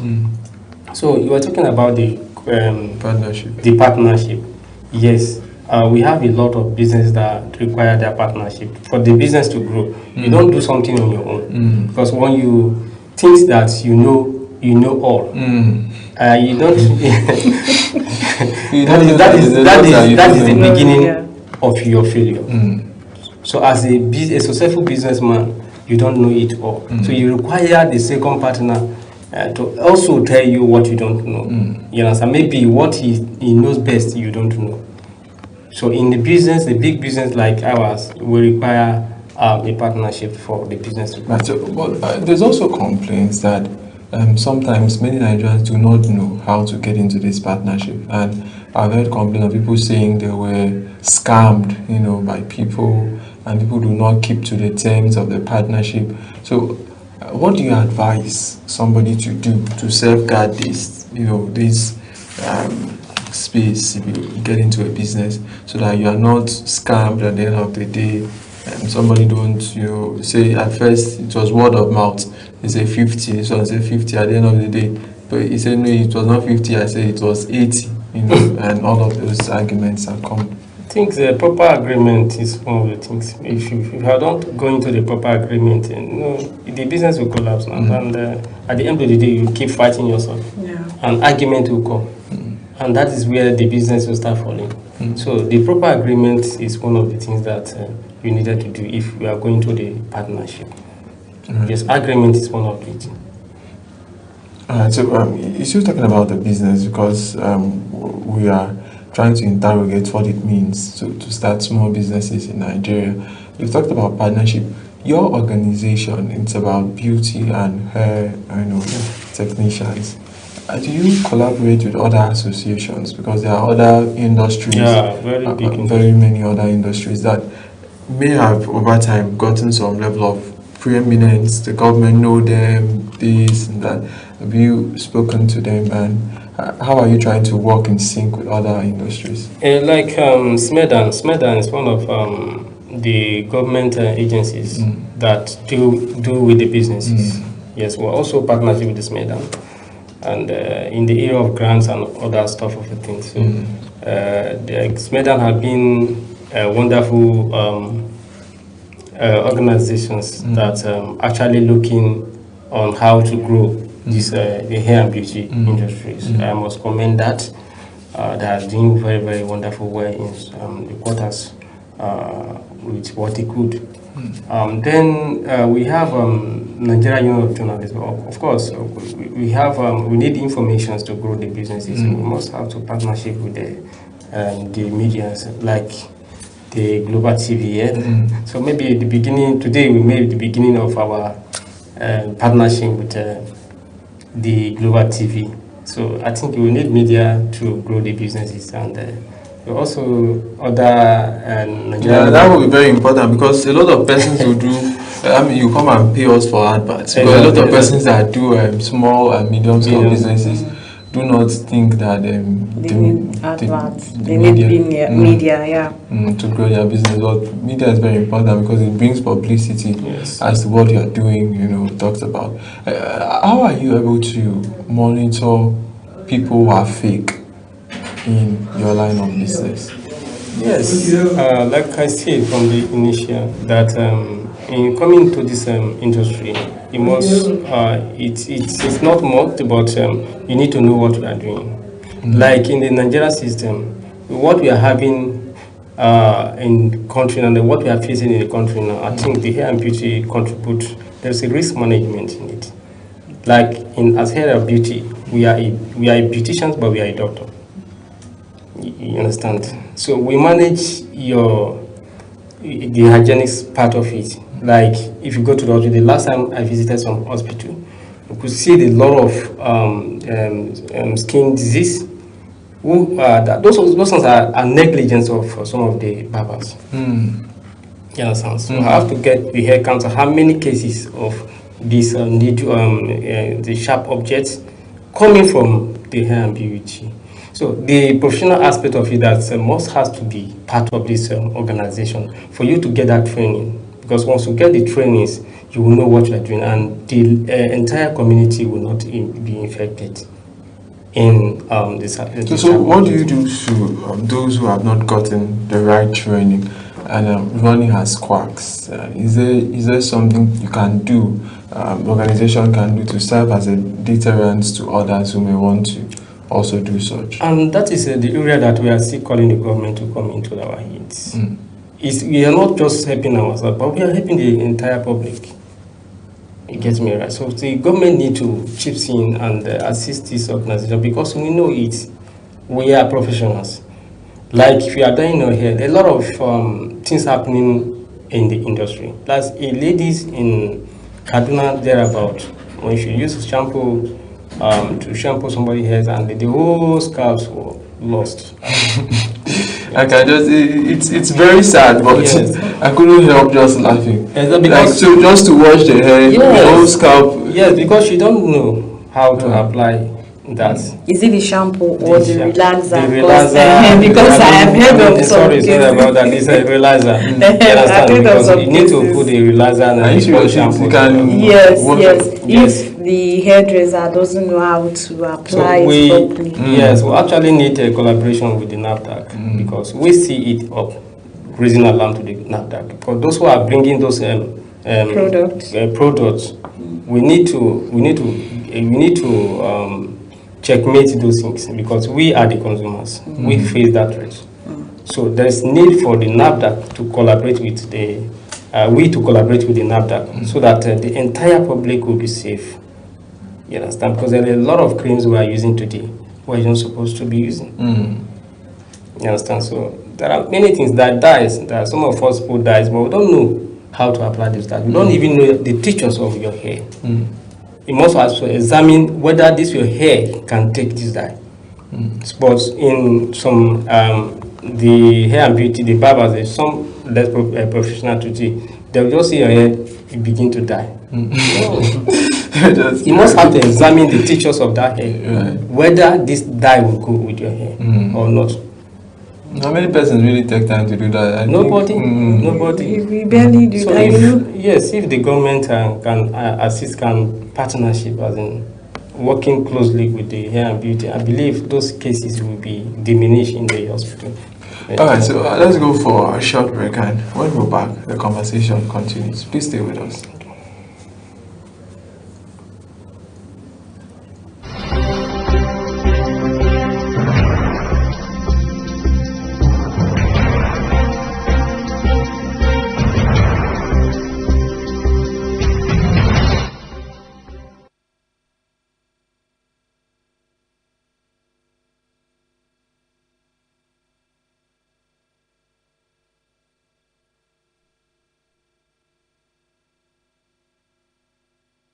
Welcome back to the program. It's still Global Morning, Sunday morning edition of the program, and we're looking at business development, and we're speaking to somebody who has been involved in lots of businesses over the years, and we're talking to Alasan Obake, who is a North Central head of the hair and beauty practitioners of Nigeria, who's joined us live in our Abuja studios as we look at business development, how to develop small and medium-scale businesses in Nigeria.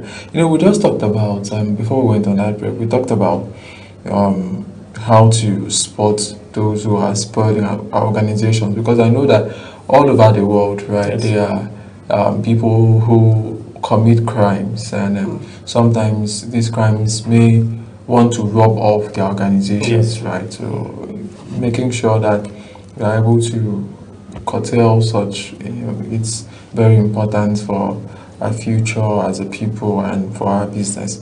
But let's still come back to you. We've talked about how government should support, but is there something that the organization is already doing to identify fake products and people who are not keeping to the standard of the business? Is that what the organization is already doing? Yes, what we undergo is a training. You train it first, then we carry out the task force. We have our task force. Oh, we have a task force? Yes, we have a task force. Sometimes we have the challenges when you go to somebody's shops, you begin to quote law. You don't know that we are trying to do something good to the society, but they are coming that these that I have, my father is a commissioner, my father is military, this, that. We face those challenges, and that is actually why we want the commissioner of police. Maybe we started in the FCT, and now, like I said, we are in 28 states and 29 states there. So the task force, we are having a task force going around to checkmate those items on the board. Like the realizer, some people will use realizer, even not covering the realizer properly, and the realizer will be expired, and they're still using it to get what they want, which is very bad. The clinical aspect of it is very bad. So our task forces are going everywhere. Like we have some of the barbers who are doing their towel warmers. You understand? They will keep their towel warmers maybe 1 week without even raising it, and they're giving the proper sterilizations. And so our task force go after those people, and the hygienic part of your shops and other things.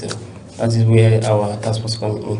All right. So, how is the returns from the business? Because we see, I know that there are some businesses that you cannot have 2 shops if it's not up to 2 poles. You must have that demarcation so that people don't climb the same business in the same areas. Do you have such rules in your organization? Yes, in the constitutions on how we manage the business, like I say, through our task force. But there are still biggest challenges. You know how those are. What's your own this thing? What is supposed to be the space between one and the other? Yeah, it's 100 meters. Okay. Yes, that's how it's supposed to be in the organization. But the people are not keeping to that line of the rules. You understand? Because it actually affecting the running administration of those groups.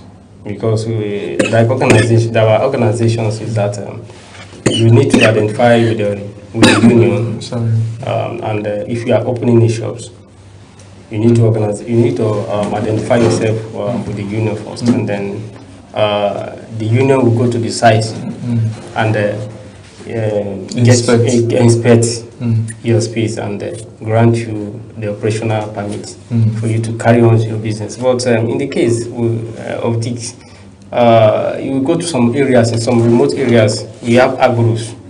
They will stand up to fight you. That there's no way you can do. You are not. Your papa will give me money to rent my shop. So are you coming down to chase me or to give me the directive? So there are many challenges. All right. So you just talked about that. I know that there are some union leaders. Once they get involved in unions, they become bigger than even some of them. Even leave the business. They no longer do the business. They are involved in the politics of the union, right? Because some persons seem to make money from the politics. For instance, we've seen the NURT, at times, struggling for leadership between one person and the other as to that.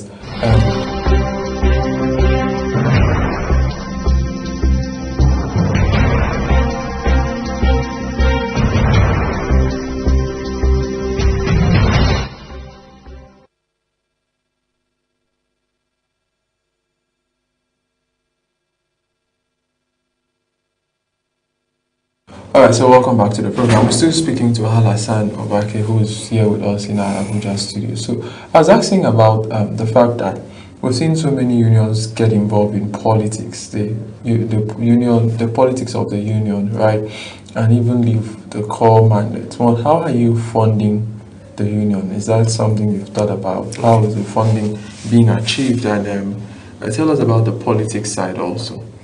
Okay, right now, how the union survive.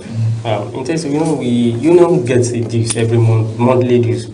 That in the sense where the members of the union pay their monthly dues as low as maybe 200 naira per month. You understand, 500 per month. So monthly due. So they use that monthly due to finance the activities of the union all over the country. You understand that? In the sense that the members fail not to pay their monthly dues, the union activities will be very, very low. Not be able to carry out their activities. And we are not we are not based on the salaries. So we are just private organizations that made the members commitment corporations to survive the union. So that is how the union operates. And we also sell some of our products. You understand? We sell some of our products and other sorts of initiatives. So is there like do we have the union get involved in politics, maybe endorse particular politician? Because I also one union in Lagos endorse a governorship candidate. Yeah, we could see maybe the NLC, this NLC will fall into the coming into the politics, like the former governor of Edo State, Adam Oshomole, is a leader in NLC, so he fall into that aspect of politics, from labor union to politics. So the union were not supposed to be biased. We're not supposed to be directive for a particular candidate. The union is for all. You understand, irrespective of where the party you belong to. But the unions do play a major role of choosing the leaders, because as every members of the unions belong to different political party. Yes, that is sacrosanct.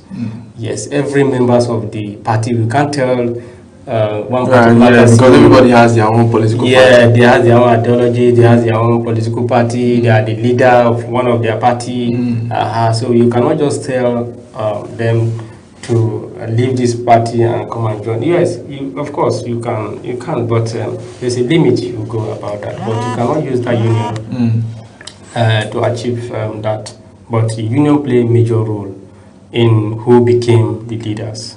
All right, thank you so much, Alassane Obake, as you spoke to us about business development, supporting small and medium-scale businesses in Nigeria. We wish you all of the best, and we wish your organization all of the best. As we hope to see more businesses spring up in Nigeria.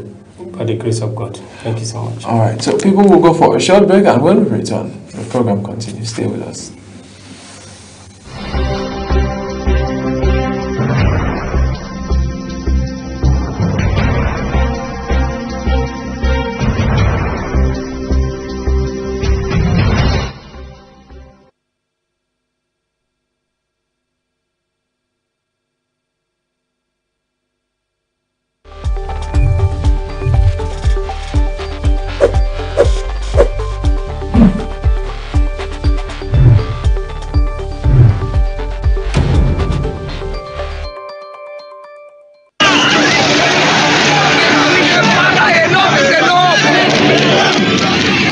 In an age of breaking news, you need a trusted source that prioritizes accurate, factual, and unbiased reporting. This is AM News, and I am Ubong Usoro. On global television, our news is rooted in verified and authoritative storytelling that keeps you educated, informed, and enlightened on all the issues that matter to you. I am Sadia Yakubu. This is Midday News. You can trust a multi-platform news broadcast, real-time and fast-check stories for all the big local and foreign headlines round the clock.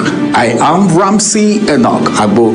This is News Express. Our array of anchors delivers the news to our teeming viewers, breaking it down with context and perspective.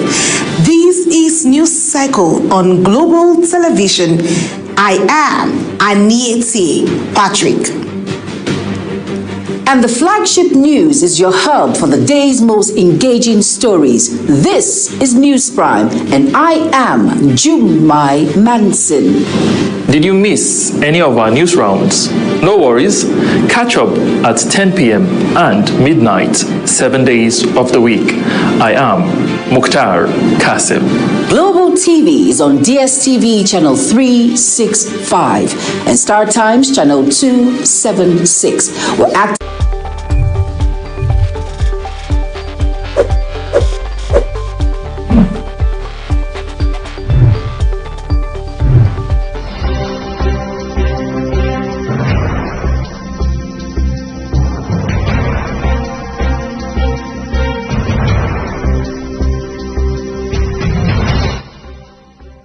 Alright, so thank you so much for staying with us this Sunday morning. It's been a wonderful time with you, Sadia. Thank you so much for doing this alongside me. Don't stop thanking me. You know, we are together in this. We are together in this. I'm a partner in crime. There is nothing we can do about that. Absolutely, there's nothing we can do about that. Yes, so you see, we are in this together, so stop thanking me. Rather, I should be thanking you for always. Thank each other. Right. And to our guests, we talked about business development, how it means for Nigerians. I think I'll end by saying that please, don't look down on anything. Yeah, absolutely. You could have your high horse and all of those big things, and you can build it gradually. If you see something can put food on yourself, please do it. And you too that you are already doing well, please don't laugh at anybody who's trying to start. Yeah. Some of us may not have had help us. Yeah, I would like to add to what you've said by saying no one should look down upon any kind of legit business, because no one will pay your bill if not you. And if someone is paying it, be rest assured that one day they will stop it. Right, we'll get tired. They'll get tired and eventually stop. And if before they stop, it might cause issue.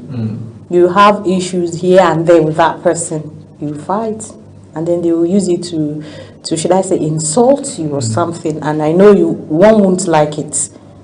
So in order to stop that, work hard.